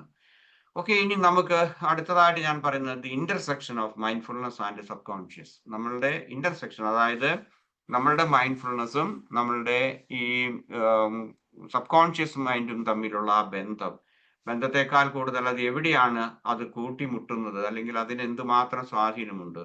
ഒന്ന്, നമ്മളുടെ സബ് കോൺഷ്യസ് മൈൻഡ് എന്ന് പറയുന്നത് നമ്മുടെ കോൺഷ്യസ് അവയർനെസ്സിലേക്ക് വരുത്തുന്നതിന് നമുക്ക് സാധിക്കും. അതായത് ഞാൻ പറഞ്ഞല്ലോ, ഒരു 95% എന്ന് പറയുന്നത്, അല്ലെങ്കിൽ നമ്മളൊരു സാധാരണ മനഃശാസ്ത്രം പഠിക്കുന്ന ആളുകൾക്കറിയാം, അതായത് നമ്മളുടെ മൈൻഡ് എന്ന് പറയുന്നത് 90% ഒരു ഐസ് ബർഗ്, നമ്മളുടെ അല്ലെങ്കിൽ ഐസ് ക്യൂബിൾ നമ്മൾ വെള്ളത്തിലിടുന്ന പോലെയാണ്. 90% വെള്ളത്തിനടിയിലും 10% മുകളിലുമായിരിക്കും. ദാറ്റ് മീൻസ് ഈ 10%ആണ് നമ്മളുടെ കോൺഷ്യസ് മൈൻഡ് എന്ന് പറയുന്നത്. അപ്പോൾ നമ്മളുടെ ഈ കോൺഷ്യസ് മൈൻഡും സബ് കോൺഷ്യസ് മൈൻഡും തമ്മിലുള്ള ഒരു ഇന്റർഫേസ്, അല്ലെങ്കിൽ അത് കൂട്ടിമുട്ടുന്ന ഒന്നാണ് നമ്മുടെ അതാണ്. അപ്പൊ അതേസമയം നമുക്ക് ഇതിനെ കൂടുതലായിട്ട് നമുക്ക് ഉപകാരപ്പെടുന്ന രീതിയിൽ നമ്മളുടെ ഈ ചിന്തകൾ അല്ലെങ്കിൽ നമ്മുടെ ബിഹേവിയർ, ഇതിനെയെല്ലാം മൈൻഡ്ഫുൾനെസ് വഴി നമുക്ക് ഇൻഫ്ലുവൻസ് ചെയ്യുന്നതിന്, സ്വാധീനിക്കുന്നതിന് സാധിക്കും. ദെൻ അടുത്തത് സ്റ്റിമുലസ് ആൻഡ് റെസ്പോൺസ്. നമ്മളിൽ ഉണ്ടാകുന്ന മൈൻഡ്ഫുൾ, അതായത് ഇപ്പം ഒരു കാര്യം നമ്മൾ കേൾക്കുന്നു, അതേക്കുറിച്ചുള്ള നമ്മുടെ ആ പെരുമാറ്റം, അല്ലെങ്കിൽ നമ്മളുടെ റെസ്പോൺസ് എന്ന് പറയാം, അല്ലെങ്കിൽ റിയാക്ഷൻ എന്നും പറയാം. ഇതിൽ എങ്ങനെയാണ് വരുന്നത്, നമുക്കൊരു ട്രിഗർ ഉണ്ടായി, ഒരു വൈകാരികമായിട്ടുള്ളതുണ്ടായി, അല്ലെങ്കിൽ നമുക്ക് ഇഷ്ടപ്പെടാത്ത രീതിയിൽ ഒരാൾ സംസാരിച്ചു, അപ്പോൾ ഉടനെ നമുക്ക് പറയാം, ഓക്കെ, നമ്മൾ ഒന്നുകിൽ നമുക്ക് അതിനെ റിയാക്ട് ചെയ്യാം, അല്ലെങ്കിൽ നമുക്ക് റെസ്പോൺസ് കൊടുക്കാം. ഒന്നുകിൽ നമുക്ക് പെട്ടെന്നുള്ള പ്രതികരണം കൊടുക്കാം, അല്ലെങ്കിൽ നമുക്ക് റെസ്പോൺസ് ആയിട്ട് കൊടുക്കാം, അതായത് ചിന്തിച്ച് കുറച്ചുകൂടി വിവേകപൂർവ്വം നമുക്ക് സംസാരിക്കാൻ പറ്റും. അപ്പൊ ഇത് തമ്മിലുള്ള ആ പെരുമാറ്റ രീതിയിൽ ഒരു സ്പേസ് ഉണ്ടാക്കും. അതാണ് മൈൻഡ്ഫുൾനെസ് ചെയ്യുന്നത്. മൈൻഡ്ഫുൾനെസ് നമുക്ക് പെട്ടെന്ന്, ഓക്കെ, ഇത് വേണ്ട, ഇപ്പോൾ ഞാൻ ഈ രീതിയിൽ പറഞ്ഞിട്ട് കാര്യമില്ല. പല ആളുകൾ അത് അതിന് നമുക്കിപ്പം സാധാരണഗതിയിൽ നമ്മുടെ അനുദിന ജീവിതത്തിലെ ലാംഗ്വേജ് എന്ന് പറയുന്നത് വിവേകം എന്ന് വേണം നമുക്ക് പറയാം, അല്ലെ, ഒന്ന് ചിന്തിച്ചിട്ട് ചെയ്യുന്നു. ഈ ചിന്തയ്ക്ക് അല്ലെങ്കിൽ ഒരു തീരുമാനം പെട്ടെന്ന് എടുക്കാതെ അല്പം ഇത് കൊടുക്കുന്നതിന് വേണ്ടിയിട്ടുള്ള ഒരു സ്പേസ് എന്ന് പറയുന്നതാണ്. നമുക്കൊന്ന് ചിന്തിക്കാനുള്ള ഒരു നിമിഷത്തിന്റെ ആ ഒരു വിടവ്, അല്ലെ, ആ സ്പേസ് നമുക്ക് തരുന്നതിന് ഈ മൈൻഡ്ഫുൾനെസ്സും നമ്മളുടെ സബ് കോൺഷ്യസ് മൈൻഡും തമ്മിലുള്ള ആ ഇന്ററാക്ഷൻ നമ്മളെ സഹായിക്കും. അതുപോലെ നമ്മളുടെ ഈ മൈൻഡ്ഫുൾനെസ് വഴി നമ്മുടെ സബ് കോൺഷ്യസും അതുപോലെ തന്നെ നമുക്ക് അതിനെ റീറൈറ്റ് ചെയ്യാൻ വേണ്ടിയിട്ട് സഹായിക്കും.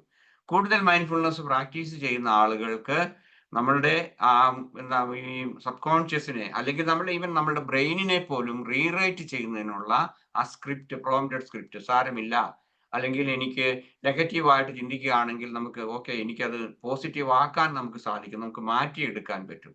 പ്രത്യേകിച്ച് നമ്മുടെ ജീവിതത്തിലെ ആ ലിമിറ്റിംഗ് ആയിട്ടുള്ള നമ്മുടെ ആ സെൽഫ് പ്രോംപ്റ്റ് മാറ്റി എഴുതുന്നതിന്, കൂടുതൽ പോസിറ്റീവായിട്ട് കാര്യങ്ങൾ കാണുന്നതിന്, ഇങ്ങനെയൊക്കെയുള്ള കാര്യങ്ങൾക്ക് ഈ മൈൻഡ്ഫുൾനെസ്സും നമ്മളെ സഹായിക്കും.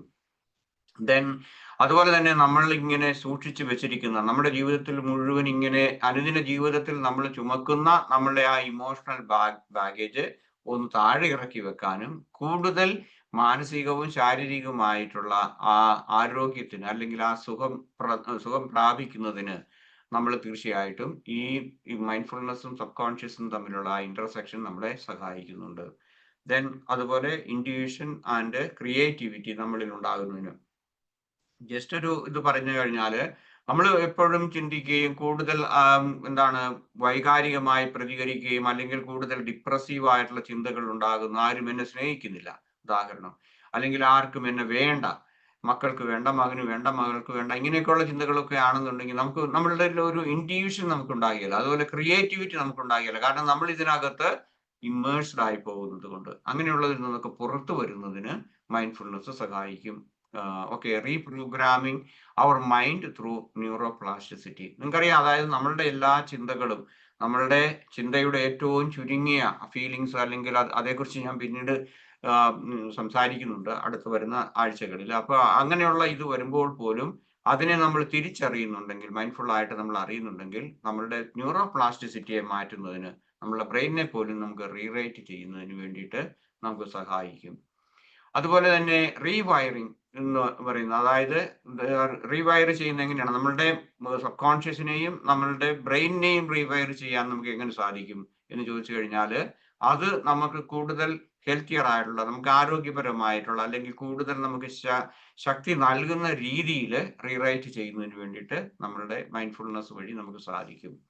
പ്രാക്ടീസ് മൈൻഡ്ഫുൾനെസ് മെഡിറ്റേഷൻ, അതായത് നമ്മൾ കൂടുതലായിട്ട് മൈൻഡ്ഫുൾനെസ് മെഡിറ്റേഷൻ തന്നെ നടത്തുന്നതിന് വേണ്ടി എന്നോട് പല ആളുകളും പലപ്പോഴും ഇങ്ങനെ ഈ ക്ലാസ്സിനൊക്കെ ശേഷം ചില ആളുകൾ എന്നെ കോണ്ടാക്ട് ചെയ്യാറുണ്ട് മൈൻഡ്ഫുൾനെസ്സിനെ കുറിച്ച് അറിയാൻ വേണ്ടി, മറ്റുള്ള ഇതിനെ കുറിച്ചൊക്കെ സംസാരിക്കുമ്പോൾ. അപ്പൊ അവർക്ക് പലപ്പോഴും അവർ പറയുന്നുണ്ട്, എനിക്കറിയാം ഇതൊക്കെ ചെയ്തു കഴിഞ്ഞാൽ നല്ലതാണ്, പക്ഷെ എനിക്ക് ചെയ്യാൻ സാധിക്കുന്നില്ല.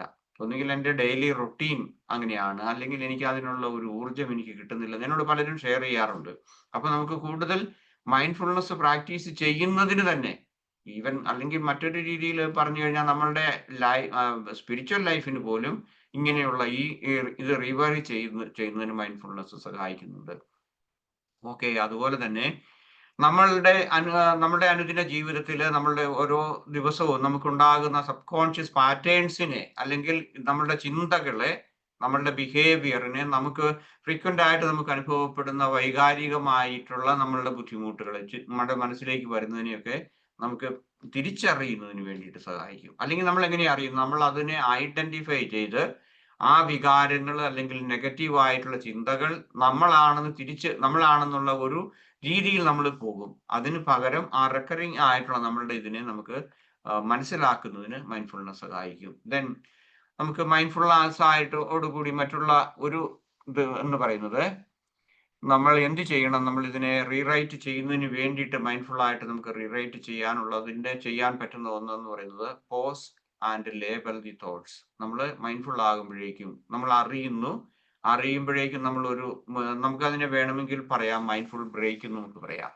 1 മിനിറ്റ് കൊണ്ട് വേണമെങ്കിൽ വളരെ ഇന്റൻസീവ് ആയിട്ടുള്ള നമ്മളുടെ ഇത് വരുമ്പോഴേക്കും ബ്രീത്ത് ഇൻ എന്ന് പറയുന്നുണ്ട്, അല്ലെങ്കിൽ ബ്രീത്ത് ദെയർ. നമ്മളുടെ വളരെ വൈകാരികമായിട്ടുള്ള നെഗറ്റീവ് ആയിട്ടുള്ള തോട്ട് വരുമ്പോഴേക്കും ബ്രീത്ത് ഇൻ എന്ന് പറയുന്നത്, അല്ലെങ്കിൽ 1 മിനിറ്റ് അല്ലെങ്കിൽ 5 മിനിറ്റ് നമ്മുടെ ജോലി സമയത്ത് നമ്മളിങ്ങനെ ജോലി ചെയ്യുമ്പോഴേ, എന്ത് ജോലി ആയിക്കോട്ടെ, നമ്മളിപ്പം ജോലി എന്ന് പറയുമ്പോഴേക്കും നമ്മളൊരു ഓഫീസിലോ മറ്റെവിടെയെങ്കിലും പോയി ചെയ്യുന്ന ജോലി മാത്രമല്ല, നമ്മളിപ്പം വീടുകളിലൊക്കെ ചെയ്യുന്നു, കൃഷിപ്പണികൾ ചെയ്യുന്നു, അല്ലെങ്കിൽ കുക്ക് ചെയ്യുന്നു, ഇങ്ങനെയുള്ള സമയത്താണെങ്കിലും ഇതെല്ലാം ഇങ്ങനെ ഇതിന്റെ വളരെയേറെ അണപൊട്ടി ഒഴുകി വരുന്ന ചിന്തകൾക്ക് ഒരു ബ്രേക്ക് കൊടുക്കാൻ വേണ്ടിയിട്ട് നമുക്ക് മൈൻഡ്ഫുൾ ബ്രേക്ക് എടുക്കുക. അങ്ങനെ നമുക്ക് ഇത് കൂടുതലായിട്ട് നമുക്ക് മൈൻഡ്ഫുൾനെസ് പ്രാക്ടീസ് ചെയ്യുന്നതിന്, നമ്മുടെ സബ് കോൺഷ്യസിനെ കൺട്രോൾ ചെയ്യുന്നതിന്, അല്ലെങ്കിൽ അതിന്റെ ആ പ്രവർത്തനങ്ങളെ തിരിച്ചറിയാൻ സാധിക്കും. മറ്റൊന്ന് നമ്മൾ മൈൻഡ്ഫുൾ ആയിട്ട് നമുക്ക് ചെയ്യാവുന്ന ഒന്നാണ് repeat positive affirmations slowly and mindfully.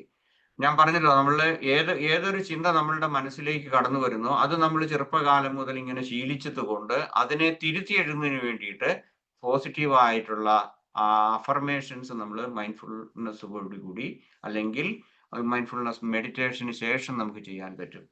മനുഷ്യരെ സംബന്ധിച്ചിടത്തോളം ഒരു പ്രശ്നം എന്ന് പറയുന്നത് ഭയം അല്ലെങ്കിൽ നിരാശ, ഇങ്ങനെയൊക്കെയുള്ള അതുപോലെയുള്ള നെഗറ്റീവ് ആയിട്ടുള്ള ഇമോഷൻസ് ഉണ്ടാകുന്ന വ്യക്തികളെ സംബന്ധിച്ചിടത്തോളം അവർക്കൊരു പോസിറ്റീവ് ആയിട്ടുള്ള ഒരു വിഷ്വലൈസേഷൻ അവർക്ക് സാധിക്കില്ല. ഞാൻ എപ്പോഴും പരാജയമാണെന്നോ അല്ലെങ്കിൽ വേറെ ഏതെങ്കിലും തരത്തിലുള്ള ഒരു വിഷ്വലൈസേഷൻ സാധിക്കാത്ത മനുഷ്യരാണ് ലോകത്തുള്ള ഭൂരിപക്ഷം ആളുകളും. ഞാനിപ്പോ ഉദാഹരണം ഞാൻ പറയാം. ഇപ്പൊ നമുക്ക് ഡ്രൈവിങ്ങിൽ ഡ്രൈവ് ചെയ്യാൻ നമുക്ക് പേടിയാണെന്ന് കരുതുക. പക്ഷെ ഞാൻ ശാന്തമായിട്ട് വണ്ടി ഓടിച്ചു പോകുന്നു, അല്ലെങ്കിൽ അത് അങ്ങനെ പോകുന്നു. അതൊരു വിഷ്വലൈസേഷൻ, അതൊരു എംപവറിങ് ആയിട്ടുള്ള ഒരു ഇതാണ്.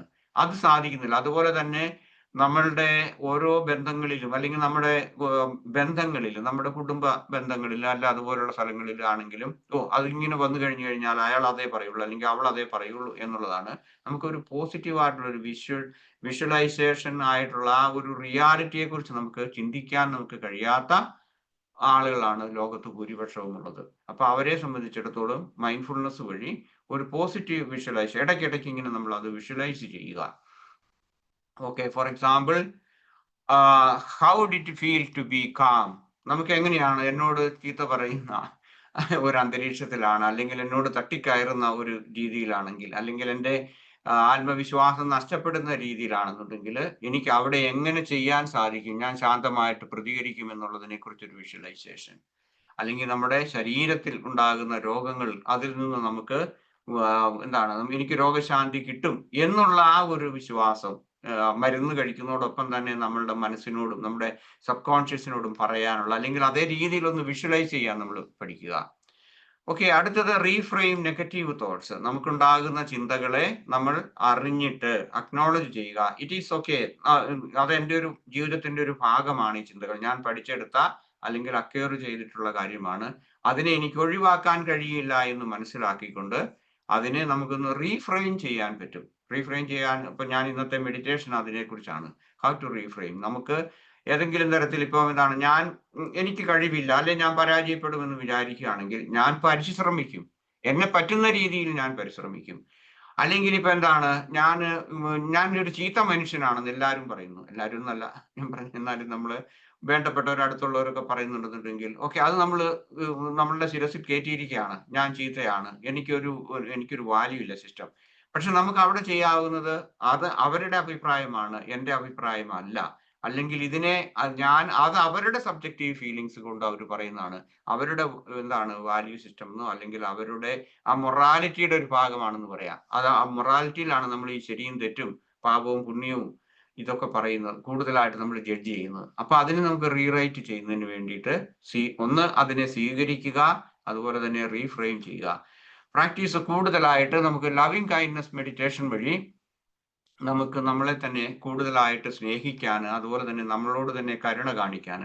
പലപ്പോഴും ഇതിന്റെ ഒരു ഭാഗമായിട്ട് പറയുന്നുണ്ട്, സെൽഫിനെ കുറിച്ചൊക്കെ പറയുമ്പോൾ ഹീലിംഗ് ദി ഇന്നർ ചൈൽഡിനെ കുറിച്ചൊക്കെ പറയാം. അങ്ങനെയാണെന്നുണ്ടെങ്കിൽ നമുക്ക് മുറിവേറ്റിരിക്കുന്ന നമ്മുടെ ആ സെൽഫിനെ കൂടുതലായിട്ട് mindful meditation, especially loving kindness meditation വഴി നമുക്ക് ചെയ്യാൻ സാധിക്കും. Then stay consistent, patient and curious. കൂടുതലായിട്ട് നമ്മൾ കൺസിസ്റ്റന്റ് ആയിട്ട് നമ്മൾ കാര്യങ്ങൾ ചെയ്യുക, ഇതുപോലുള്ള പോസിറ്റീവ് ആയിട്ടുള്ള അഫർമേഷൻസ് കൊടുക്കുക, വിഷ്വലൈസേഷൻ ചെയ്യുക, മൈൻഡ്ഫുൾനെസ് മെഡിറ്റേഷൻ നടത്തുക.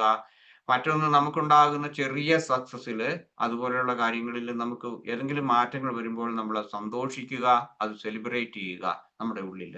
ഇന്ററപ്റ്റ് ഓട്ടോ പൈലറ്റ് റിയാക്ഷൻസ്, അതിൻ്റെതാണ് സ്റ്റോപ്പ് എന്ന് പറയുന്നുണ്ട്. അതായത് സ്റ്റോപ്പ് മൂവിങ്, അതായത് നമ്മൾ ആ ചിന്ത വരുന്നു, ആ ചിന്തയുടെ ഒപ്പം നമ്മൾ പോകാതിരിക്കുക. Take a breath where you are. Okay, നമ്മൾ എവിടെ ആയിരിക്കുന്നു അവിടെ നിന്ന് നമ്മൾ ഒരു ബ്രത്തിലേക്ക് പോകുക. Observe bodily sensations and proceed with intention. Okay, പോസിറ്റീവായിട്ട് ഉള്ള ഒരു ഇന്റൻഷനോടുകൂടി, ഒരു അഫർമേഷനോടുകൂടി നമ്മൾ പോവുക. അങ്ങനെയുള്ള ആ ഒരു ടെക്നിക്ക് മൈൻഡ്ഫുൾനെസ്സിന് നമുക്ക് ഉപയോഗിക്കാൻ പറ്റും. ഓക്കെ, ഇതിനടുത്തത് ബോഡി അവയർനെസ് ആണ്. നമ്മുടെ ബോഡി സ്കാൻ മെഡിറ്റേഷൻ നമുക്ക് വളരെ മിക്കവാറും ദിവസങ്ങളിൽ നമുക്ക് ചെയ്യാൻ സാധിക്കുമെങ്കിൽ നല്ലതാണ്. അതുപോലെ തന്നെ എവിടെയാണ് നമ്മളുടെ ശരീരത്തിൽ ഏത് തരത്തിലുള്ള മാറ്റങ്ങളാണ് വരുന്നത് എന്നുള്ളതിനെ കുറിച്ച് ഉണ്ടാകുന്ന വികാരങ്ങൾ, പ്രത്യേകിച്ച് നെഗറ്റീവ് വികാരങ്ങൾ ഉണ്ടാകുന്നു, അത് തിരുത്താനാണ് നമ്മൾ ആഗ്രഹിക്കുന്നതെങ്കിൽ ആ ബോഡിയിൽ ഉണ്ടാകുന്ന മാറ്റങ്ങളെക്കുറിച്ച്, ചിലപ്പോൾ അത് പെട്ടെന്ന് ഒരു തലവേദന ആയിരിക്കാം, ഗട്ട് ഫീലിങ്സ് ആയിരിക്കാം, ശ്വാസം മുട്ടലായിരിക്കാം, ഹൃദയമിടിപ്പിന്റെ കൂടുതലായിരിക്കും, ഇതൊക്കെ നമുക്ക് ചെയ്യാൻ പറ്റും. Breathe in to the resistance എന്ന് പറയും. അതായത് what emotion is here now, എന്താണെന്നുള്ളതിനെ കുറിച്ച് ഐഡന്റിഫൈ ചെയ്തിട്ട് breathe in to resistance. Resistance എന്ന് ഇവിടെ ഉദ്ദേശിക്കുന്നത് അതിനെ തിരിച്ചറിയുക, അവിടെ നിന്ന് നമ്മൾ ബ്രീത്ത് ചെയ്യുക എന്നുള്ളതാണ്. Cultivate neutral witnessing. ഒരു മേഘം കടന്നു പോകുന്നു, അല്ലെങ്കിൽ നമ്മൾ ഏതെങ്കിലും ഒരു കണ്ണാടിയിൽ നമ്മൾ കാണുന്ന ഒരു ഇതുപോലെ, അല്ലെങ്കിൽ ആകാശത്തൂടെ പോകുന്ന മേഘങ്ങളെ പോലെ നമ്മൾ കാണുക, അതായത് ഒരു വിറ്റ്നസ് ആകുക, നമ്മൾ ഒരു സാക്ഷി ആയിക്കൊണ്ട് നമ്മൾ അതിനെ വാച്ച് ചെയ്യാൻ വേണ്ടിയിട്ട് മൈൻഡ്ഫുൾനെസ് പ്രത്യേകിച്ച് നമ്മളെ സഹായിക്കും.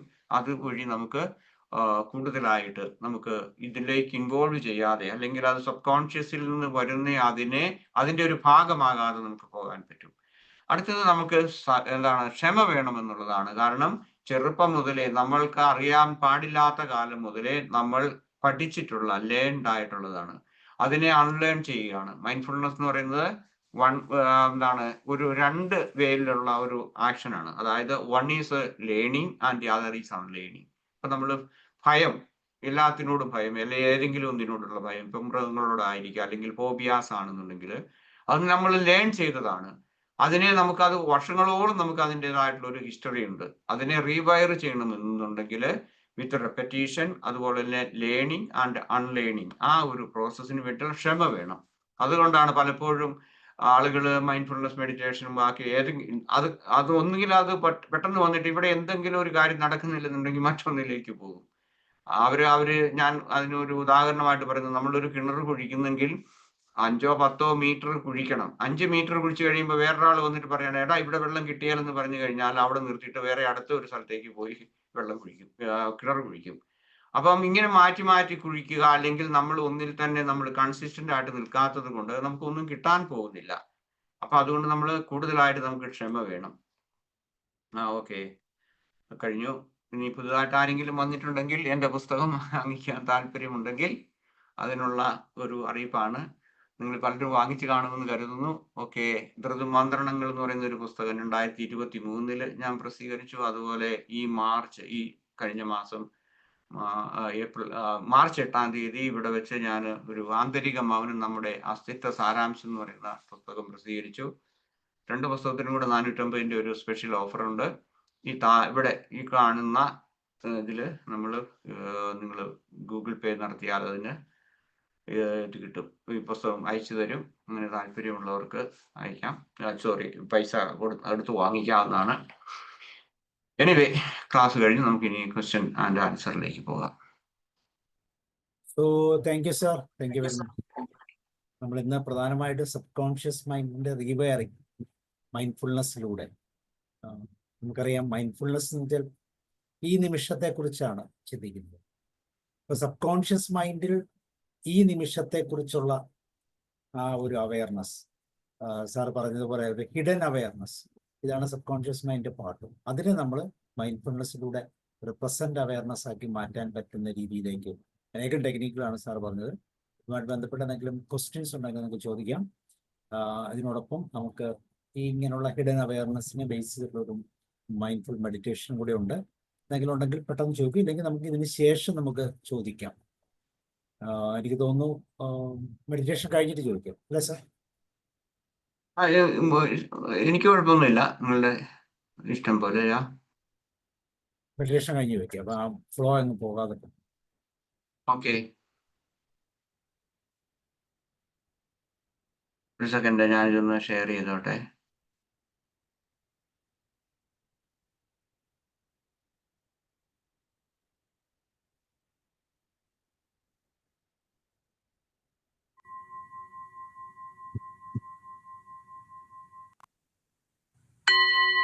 കേൾക്കാമോ സാറേ? കേൾക്കാം. ഓക്കെ, സാറേ എല്ലാവരെയും ഒന്ന് മ്യൂട്ട് ചെയ്തിട്ട് please. Okay, so we start now.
നമ്മളുടെ ഉപബോധ മനസ്സിൽ ഉണ്ടാകുന്ന ചിന്തകള് അല്ലെങ്കിൽ വികാരങ്ങൾ ഇവയെല്ലാം തിരിച്ചറിയുന്നതിനും മാറ്റുന്നതിനുമുള്ള ഒരു മാർഗനിർദ്ദേശ ധ്യാനത്തിലേക്ക് എല്ലാവർക്കും സ്വാഗതം.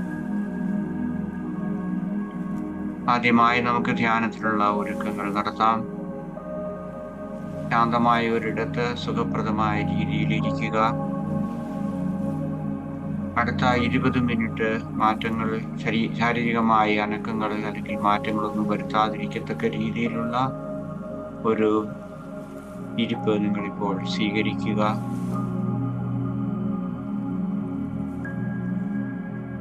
നിങ്ങൾ കണ്ണട ധരിക്കുന്നവരാണെങ്കിൽ നിങ്ങൾക്ക് അത് മാറ്റിവെക്കാനുള്ള സ്വാതന്ത്ര്യമുണ്ട്. ധ്യാനത്തിന് പൂർണ്ണമായും ഒരുങ്ങിക്കഴിഞ്ഞുവെന്ന് കരുതുന്ന നിമിഷത്തിൽ നിങ്ങൾക്ക് നിങ്ങളുടെ കണ്ണുകൾ അടയ്ക്കാം. ഇനി കണ്ണുകൾ തുറന്നു വയ്ക്കാനാണ് നിങ്ങൾക്ക് ആഗ്രഹമെങ്കിൽ വളരെ മൃദുവായ രീതിയിൽ നിങ്ങളുടെ മുൻപിൽ നിങ്ങൾ നോക്കുക.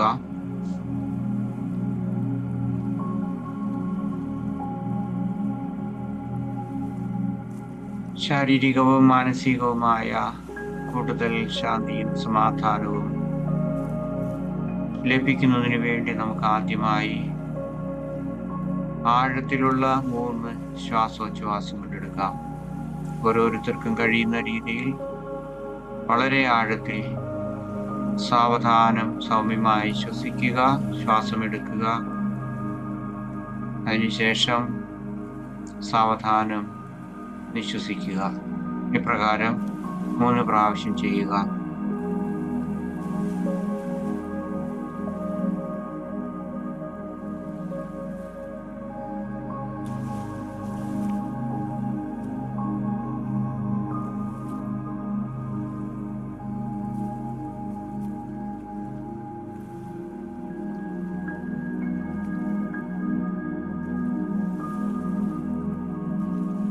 ഇനി സാവധാനം നമ്മളുടെ സ്വാഭാവികമായ ശാന്തമായ ശ്വാസനിശ്വാസത്തിലേക്ക്, ആ അവബോധത്തിലേക്ക് നമുക്ക് തിരികെ വരാം. 4 അല്ലെങ്കിൽ 5 സെക്കൻഡ് നിങ്ങൾ ശ്വാസം ഉള്ളിലേക്ക് എടുക്കുക. നിങ്ങൾ എത്ര സെക്കൻഡ് നിങ്ങൾ ശ്വാസം ഉള്ളിലേക്ക് എടുക്കുവാൻ സമയമെടുത്തു, അത്രയും സമയം നിശ്വസിക്കുവാനും സമയമെടുക്കുക. അപ്രകാരം ഒരു ശ്വാസ താളം സൃഷ്ടിക്കുക. അടുത്ത നമ്മൾ ഈ ധ്യാന സമയം മുഴുവനും അങ്ങനെയുള്ള ഒരു ശ്വാസ പരിശീലനം നടത്തുന്നതിനായിട്ട് നിങ്ങൾ നിങ്ങളുടെ ശ്വാസോച്ഛ്വാസത്തെ നിയന്ത്രിക്കുകയും നിരീക്ഷിക്കുകയും ചെയ്യുക.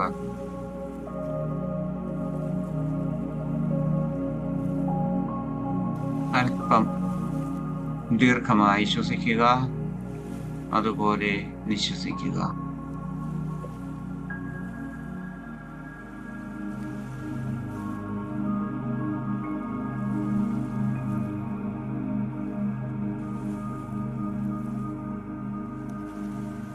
നിങ്ങളുടെ പൂർണ്ണമായ അവബോധം നിങ്ങളുടെ ശ്വാസോച്ഛ്വാസത്തിലേക്ക് കൊണ്ടുവരിക. ശ്വാസോച്ഛ്വാസത്തിന്റെ മൃദുലമായ താളം ശ്രദ്ധിക്കുക. ഓരോ ശ്വാസവും ഉള്ളിലേക്ക് വരുന്നതും പുറത്തേക്ക് പോകുന്നതും വളരെ ആഴത്തിൽ ശ്രദ്ധിക്കുക.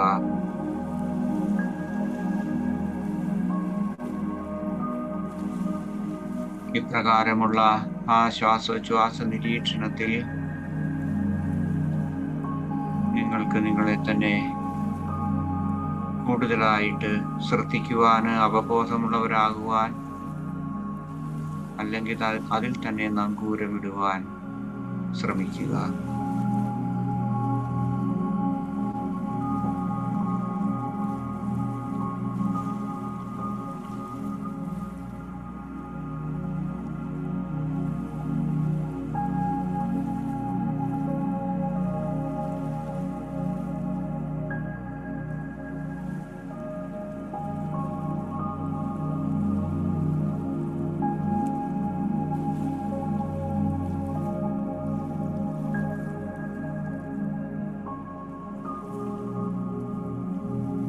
ഓരോ ശ്വാസം എടുക്കുന്നതും പുറത്തേക്ക് വിടുന്നതും ഈ നിമിഷത്തിന്റെ സമ്പൂർണമായ സാന്നിധ്യത്തിലേക്കുള്ള ഒരു ക്ഷണമാണെന്ന് കരുതുക. ശ്രദ്ധയോടുകൂടി സാവധാനം സൗമ്യമായി ശ്വസിക്കുക. അങ്ങനെ നമുക്ക് നമ്മുടെ ധ്യാനം തുടരാം.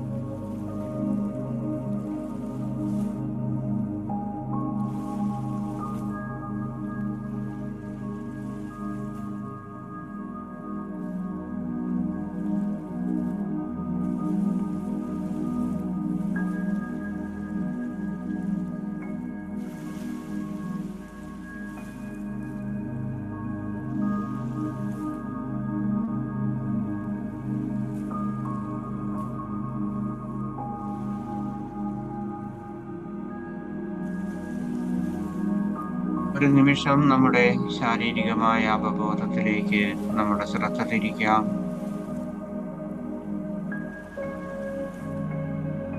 നിങ്ങളുടെ ശരീരത്തിൽ എവിടെയെങ്കിലും എന്തെങ്കിലും പിരിമുറുക്കങ്ങളോ വേദനകളോ പ്രയാസങ്ങളോ അനുഭവപ്പെടുന്നുണ്ടോ ശ്രദ്ധിക്കുക.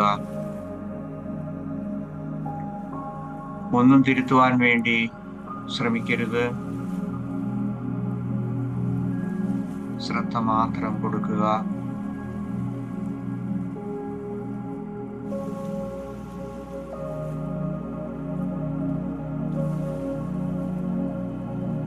വീണ്ടും നമുക്ക് നമ്മളുടെ ശ്വാസോച്ഛ്വാസ നിരീക്ഷണത്തിലേക്ക് മടങ്ങി വരാം.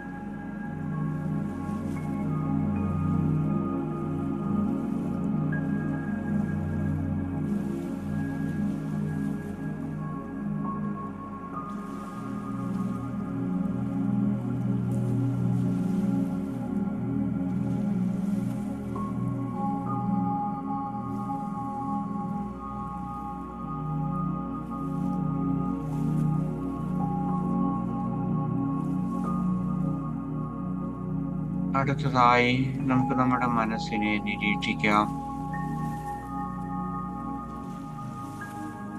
നിങ്ങളുടെ മനസ്സിലൂടെ സഞ്ചരിക്കുന്ന അല്ലെങ്കിൽ മനസ്സിലേക്ക് കടന്നു വരുന്ന ചിന്തകൾ, അനുഭൂതികൾ, വികാരങ്ങൾ ഏതെല്ലാമാണ്? അങ്ങനെ എന്തെങ്കിലും കടന്നു വരുവാൻ വേണ്ടി നിങ്ങൾ മനഃപൂർവ്വം ശ്രമിക്കേണ്ടതില്ല. ചിന്തകൾ കടന്നു വരുന്നുണ്ടെങ്കിൽ അവയെ നിരീക്ഷിക്കുക. ഒരിക്കലും അവയെ പിന്തുടരുകയോ തള്ളിക്കളയുകയോ ചെയ്യേണ്ടതില്ല.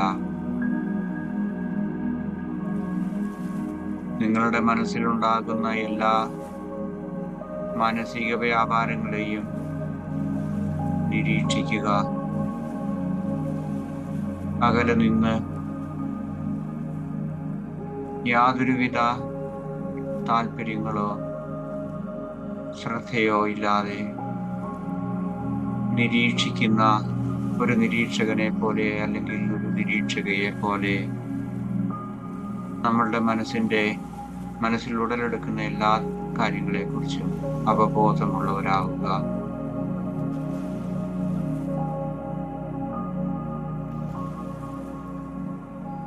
സന്തോഷമുള്ള ചിന്തകളാണ് വരുന്നതെങ്കിൽ അവയെയും നിരീക്ഷിക്കുക മാത്രം ചെയ്യുക. ധ്യാന സമയം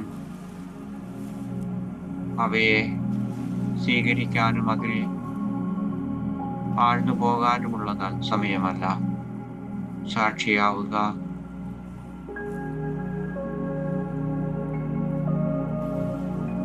നിഷേധാത്മകമായ ചിന്തകളാണ് ഉണ്ടാകുന്നതെങ്കിൽ സൗമ്യമായി അവയെ നിരീക്ഷിക്കുക. നിങ്ങൾ ഓരോരുത്തരുടെയും ഭാഗമാണ്.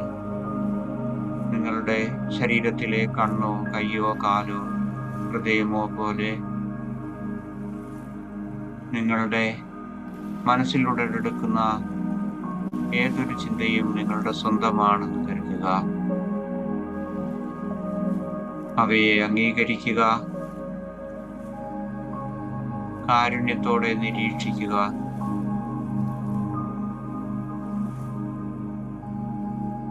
തള്ളിക്കളയുവാനോ വിമർശിക്കുവാനോ നിഷേധിക്കുവാനോ ശ്രമിക്കരുത്.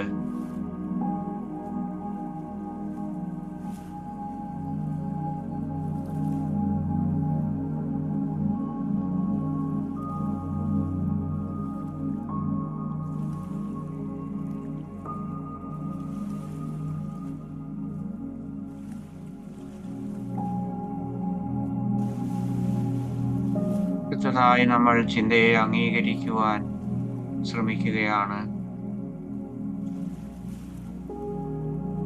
നിങ്ങളിൽ വേദനയുളവാക്കുന്ന നിഷേധാത്മക ചിന്തകൾ കാണുമ്പോൾ താൽക്കാലികമായി അവയെ ശ്രദ്ധിക്കുക.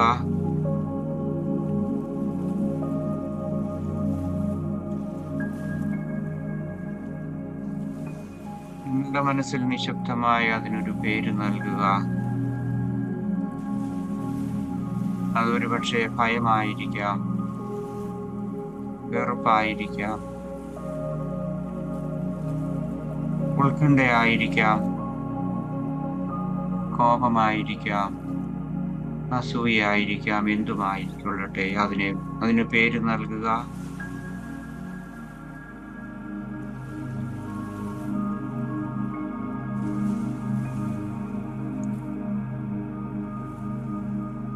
പേര് നൽകുന്നതിനോടൊപ്പം ആ നിമിഷത്തിൽ, ആ സെക്കൻഡിൽ തന്നെ നിങ്ങൾക്ക് ഒരു ശ്വാസം എടുക്കുക.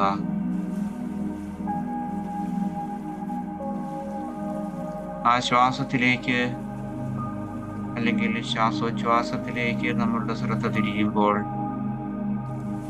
നമ്മൾ അതിനെ, ആ നെഗറ്റീവായിട്ടുള്ള നിഷേധാത്മകമായ നമ്മുടെ ചിന്തയെ നാം അവിടെ ഉപേക്ഷിക്കുകയാണ്.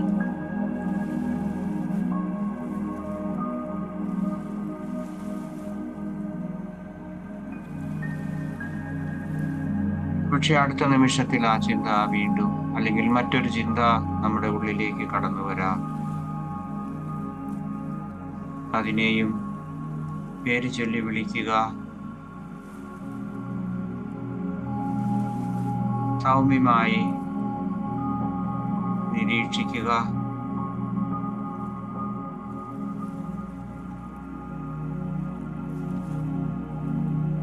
വിധിക്കരുത്. നിഷേധാത്മക ചിന്തകൾ ഒരിക്കലും തെറ്റാണെന്നുള്ള സ്വയം വിമർശനത്തിനോ വിധിക്കലിനോ തയ്യാറാകരുത്. ചിന്തകളുമായി വാദിക്കുകയോ അവയെ വിശ്വസിക്കുകയോ പോരാടുകയോ ചെയ്യരുത്. നിശബ്ദമായി വൈകാരികമായ യാതൊരു താല്പര്യങ്ങളുമില്ലാതെ നിരീക്ഷിക്കുക.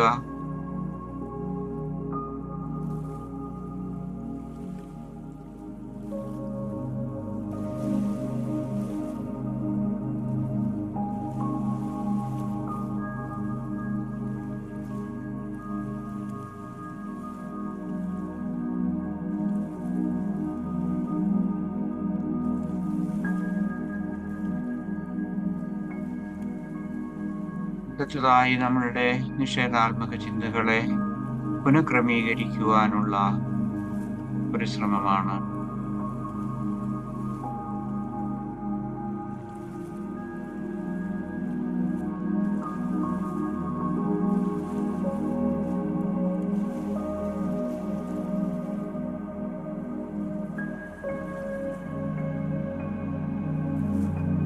നമ്മളിൽ തന്നെ വിശ്വാസക്കുറവാണെങ്കിൽ, അല്ലെങ്കിൽ നമ്മളെക്കുറിച്ചുള്ള മറ്റുള്ളവരുടെ അഭിപ്രായം അനുസരിച്ച് ഞാൻ വേണ്ടത്ര നല്ലവനല്ല അല്ലെങ്കിൽ നല്ലവളല്ല എന്നാണ് നമ്മുടെ ചിന്തയെങ്കിൽ,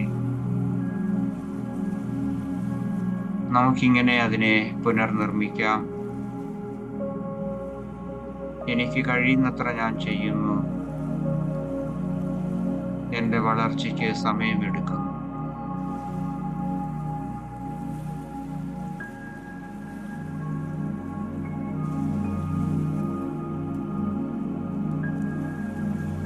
അല്ലെങ്കിൽ ഞാൻ പരാജയപ്പെടുമെന്നുള്ള ചിന്തയോ അല്ലെങ്കിൽ ഭയമോ ആണെങ്കിൽ നമുക്കിങ്ങനെ ചിന്തിക്കാം, അല്ലെങ്കിൽ നമുക്കിങ്ങനെ പുനർക്രമീകരിക്കാം. ജീവിതം ഒരു വെല്ലുവിളിയാണ്, പക്ഷെ ഞാൻ അതിലൂടെ പഠിക്കാൻ തയ്യാറാണ്.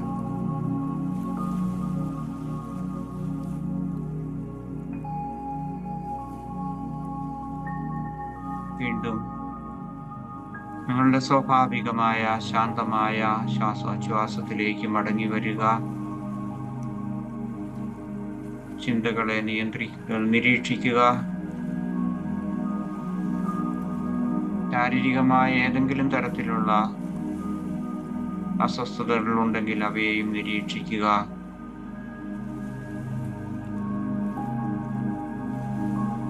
ശ്വാസോച്ഛ്വാസത്തിൽ നങ്കൂരമിടുക. നമുക്ക് നമ്മുടെ ധ്യാനം തുടരാം.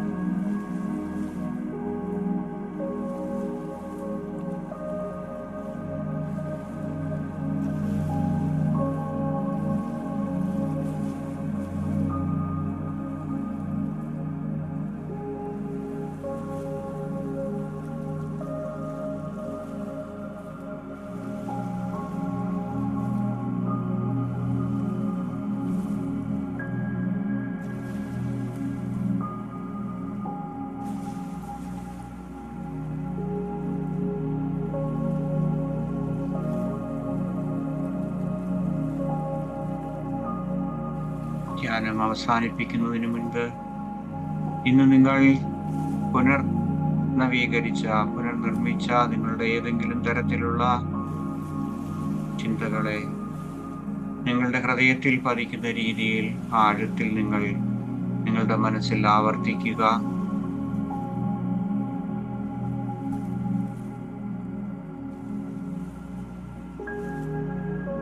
വീണ്ടും വീണ്ടും ആവർത്തിക്കുക.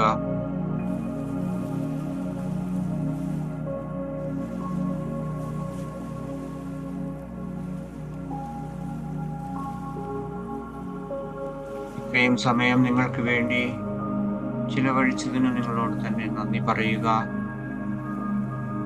നിങ്ങളെ അഭിനന്ദിക്കുക.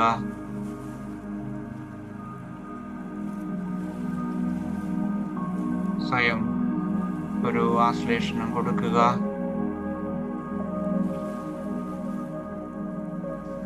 സാവധാനം നിങ്ങളുടെ അവബോധം നിങ്ങളുടെ ശ്വാസോച്ഛ്വാസത്തിലേക്ക് കൊണ്ടുവരിക.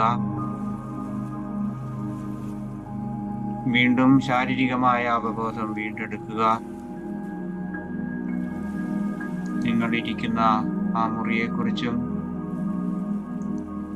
പരിസരത്തെക്കുറിച്ചുമുള്ള ബോധം വീണ്ടും നിങ്ങളുടെ മനസ്സിലേക്ക് കൊണ്ടുവരിക.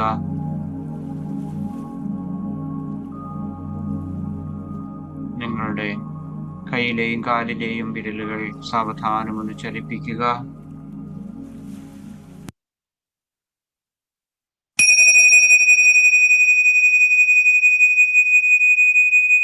ധ്യാനം അവസാനിച്ചു.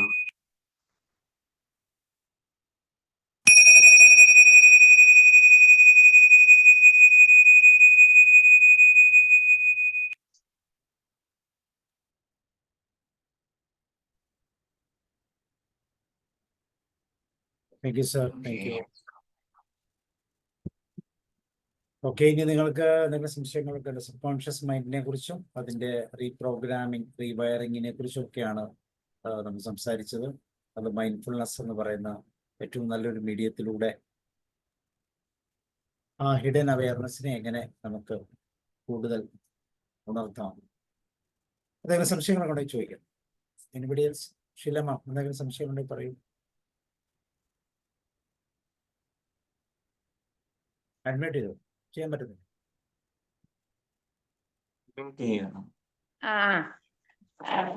സാറേ, 2 ആഴ്ച സാറിന് സമാധാനം ഉണ്ടായിരുന്നു.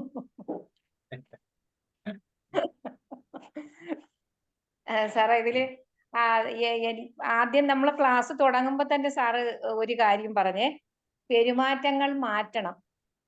കാരണം മുൻപുള്ള ആ പെരുമാറ്റങ്ങളുടെ ഊർജത്തിന്റെ അളവ് എത്രയാണെന്ന് നമുക്ക് അറിയത്തില്ല എന്ന് പറഞ്ഞു. അത് ശരിയാണ്. അത് എന്താണ് സാർ അതുകൊണ്ട് ഉദ്ദേശിച്ചത്? ഊർജത്തിന്റെ അളവെന്ന് ഉദ്ദേശിക്കുന്നത് നമ്മളിൽ അത്രയും രൂഢമായിട്ട് കിടക്കുന്ന കാര്യങ്ങൾക്ക് ഊർജം കൂടുതലാണ് എന്നാണോ ഉദ്ദേശിക്കുന്നത്? ഒരിക്കലും മനസ്സിൽ നിന്ന് പോകാത്ത ചില കാര്യങ്ങളുണ്ട്. അല്ല, നമ്മള് സബ് കോൺഷ്യസ് മൈൻഡിനെ അല്ലെങ്കിൽ അത് നമ്മൾ ശ്രദ്ധിക്കുന്നില്ലെങ്കിൽ നമ്മളുടെ ആ ഊർജം അത് കൂടിക്കൂടി വരികയുള്ളൂ. കാരണം ഇത് റീഇൻഫോഴ്സ് ചെയ്യുക എന്ന് നമുക്ക് വേണേൽ പറയാം. കാരണം ചെറുപ്പത്തിലുണ്ടായിരുന്ന ചില നെഗറ്റീവായിട്ടുള്ള വികാരങ്ങൾ അത് കൂടുതൽ കൂടുതൽ ശക്തിപ്പെട്ടു വരുമ്പോഴാണ് പലപ്പോഴും നമ്മൾ അക്രമവാസനകളിലേക്കൊക്കെ പോകുന്നത്. അപ്പോൾ ഈ ഊർജം എന്ന് പറയുന്നത് കൂടിക്കൂടി വരാനാണ് മിക്കവാറും സാധ്യതയുള്ളത്. കാരണം നമ്മൾ അത് അറിയുന്നില്ലല്ലോ, ആ ഊർജത്തെ പറ്റി നമ്മൾ അറിയുന്നില്ലല്ലോ. കാരണം ആ ചിന്ത വഴി ഇങ്ങനെ റിപ്പീറ്റഡ് ആയിട്ട് വരുമ്പോഴേക്കും അത് കൂടുതൽ ശക്തി പ്രാപിക്കുന്നു, അതുപോലെ കൂടുതൽ ആഴത്തിലേക്ക് പോവുകയാണ് ചെയ്യുന്നത്. അതുപോലെ നമ്മളുടെ മറ്റൊന്നുള്ളത് നമ്മൾ അറിയാതെ പോകുന്നത് കൊണ്ട് നമുക്ക് അതിനെ മാറ്റാൻ പറ്റിയല്ല. നമ്മുടെ പെരുമാറ്റങ്ങളെ അല്ലെങ്കിൽ നമ്മളുടെ ചിന്തകളെ അത് ഏതെങ്കിലും തരത്തിലുള്ളതാകാം. ഉദാഹരണമായിട്ട് നമ്മളുടെ ചിന്തകൾ വഴിയുള്ള അതിനെ മാറ്റണമെന്ന് നമുക്ക് ആഗ്രഹം ഉണ്ടായിരിക്കാം. ഒരുപക്ഷെ മനുഷ്യർ ആഗ്രഹിക്കുന്നുണ്ടായിരിക്കും. ഇപ്പോ ഏതെങ്കിലും ഒരു പെട്ടെന്ന് കോപിക്കുന്ന ഒരു ഇതാണെന്നുണ്ടെങ്കിൽ മനുഷ്യർ പലപ്പോഴും ആഗ്രഹിക്കാറുണ്ടായിരിക്കും മാറ്റണമെന്ന്. പക്ഷെ അതിന്റെ എന്താണ് അതിന്റെ കാരണം എന്താണെന്ന് അവർ അറിയുന്നില്ല. അല്ലെങ്കിൽ അതിനെ കുറെ കൂടി സംയമനത്തോടു കൂടി പെരുമാറാൻ സാധിക്കുന്നില്ല. അതെങ്ങനെയാണെന്നുള്ളതിനെ കുറിച്ച് അറിയത്തില്ല. അപ്പൊ അവിടെയാണ് നമ്മളുടെ ഒന്ന് മൈൻഡ്ഫുൾനെസ് നമ്മൾ പഠിക്കുന്നു അല്ലെങ്കിൽ പ്രാക്ടീസ് ചെയ്യുന്നു. അതോടൊപ്പം തന്നെ നമ്മൾ അതിന്റെ സോഴ്സ് എന്താണെന്ന് നമ്മൾ അറിയുക. ഇങ്ങനെയല്ലേ നമ്മള് ഇപ്പൊ വേറൊരു ഉദാഹരണം ഞാൻ പറയാം. നിങ്ങളുടെ വീട്ടില് ടാങ്കിൽ വെള്ളം പെട്ടെന്ന് തീർന്നു പോവുകയാണെന്ന് കരുതുക. ടാങ്കിൽ വെള്ളം പെട്ടെന്ന് തീർന്നു പോകുമ്പോഴേക്കും നിങ്ങൾ എന്ത് ചെയ്യും? അതായത് ടാങ്കിൽ ലീക്ക് ഉണ്ടോ എന്നതായിരിക്കും ആദ്യമേ ചിന്തിക്കുക, അല്ലെങ്കിൽ ശ്രദ്ധിക്കുക. അതായിരിക്കും നിങ്ങളൊന്ന് പരീക്ഷിക്കുക. ഇല്ല, ടാങ്കിന് കേടൊന്നും ഇല്ല എന്ന് കണ്ടു കഴിഞ്ഞു കഴിഞ്ഞാൽ നമ്മൾ പിന്നെ സാധാരണഗതിയിൽ നമുക്ക് ചിന്തിക്കാവുന്നത് അല്ലെങ്കിൽ നമുക്ക് നോക്കാവുന്ന എന്താണ്? നമ്മളുടെ വീടിന്റെ ഉള്ളിൽ എവിടെയെങ്കിലുമുള്ള ടാപ്പുകളിൽ ലീക്ക് ഉണ്ടോ എന്ന് നോക്കുക. ഇതുപോലെ തന്നെയാണ് നമ്മളുടെ പെരുമാറ്റങ്ങളിലും നമ്മളുടെ പ്രവർത്തനങ്ങളിലും ഒക്കെ ഉള്ളത്. എവിടെയാണ് എന്താണെന്നുള്ളത് പിടിക്കുക എന്നുള്ളതാണ്. അത് നമുക്ക് അറിയണമെങ്കിൽ നമ്മുടെ ഉള്ളിൽ നടക്കുന്ന പെരുമാറ്റങ്ങളും അല്ലെങ്കിൽ മാനസികമായിട്ടുള്ള കാര്യങ്ങള് അല്ലെങ്കിൽ ആ വികാരങ്ങള് അതുപോലെ അതിനോടനുസരിച്ച് നമ്മളുടെ മാനസികവും അതുപോലെ ശാരീരികമായ പെരുമാറ്റങ്ങൾ ഉണ്ടാകും. തീർച്ചയായിട്ടും അത് ബോഡി ലാംഗ്വേജ് ആകാം, അതല്ലെങ്കിൽ നമ്മളുടെ സംസാരങ്ങളാകാം. ഇങ്ങനെയൊക്കെയുള്ള വരുന്നതിനെ ശ്രദ്ധിക്കുക എന്നുള്ളതാണ്. അപ്പൊ ആ ഊർജം എന്ന് പറയുന്നത് ആ സോഴ്സ് എവിടെയാണെന്ന് നമ്മൾ കണ്ടുപിടിക്കുക. അതിനു വേണ്ടിയിട്ടുള്ള ആ ഒരു സാവകാശവും അതറിയാനുള്ള ആ ഒരു മാർഗവുമാണ് മൈൻഡ്ഫുൾനെസ്. അതാണ് ഞാൻ ആരംഭത്തിൽ അങ്ങനെയാണ് ഞാൻ ഉദ്ദേശിച്ചത്. അതേക്കുറിച്ചാണ് ഞാൻ സംസാരിച്ചത്.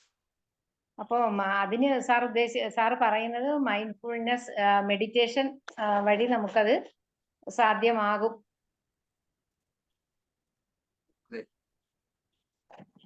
Okay sir. Okay sir. Okay.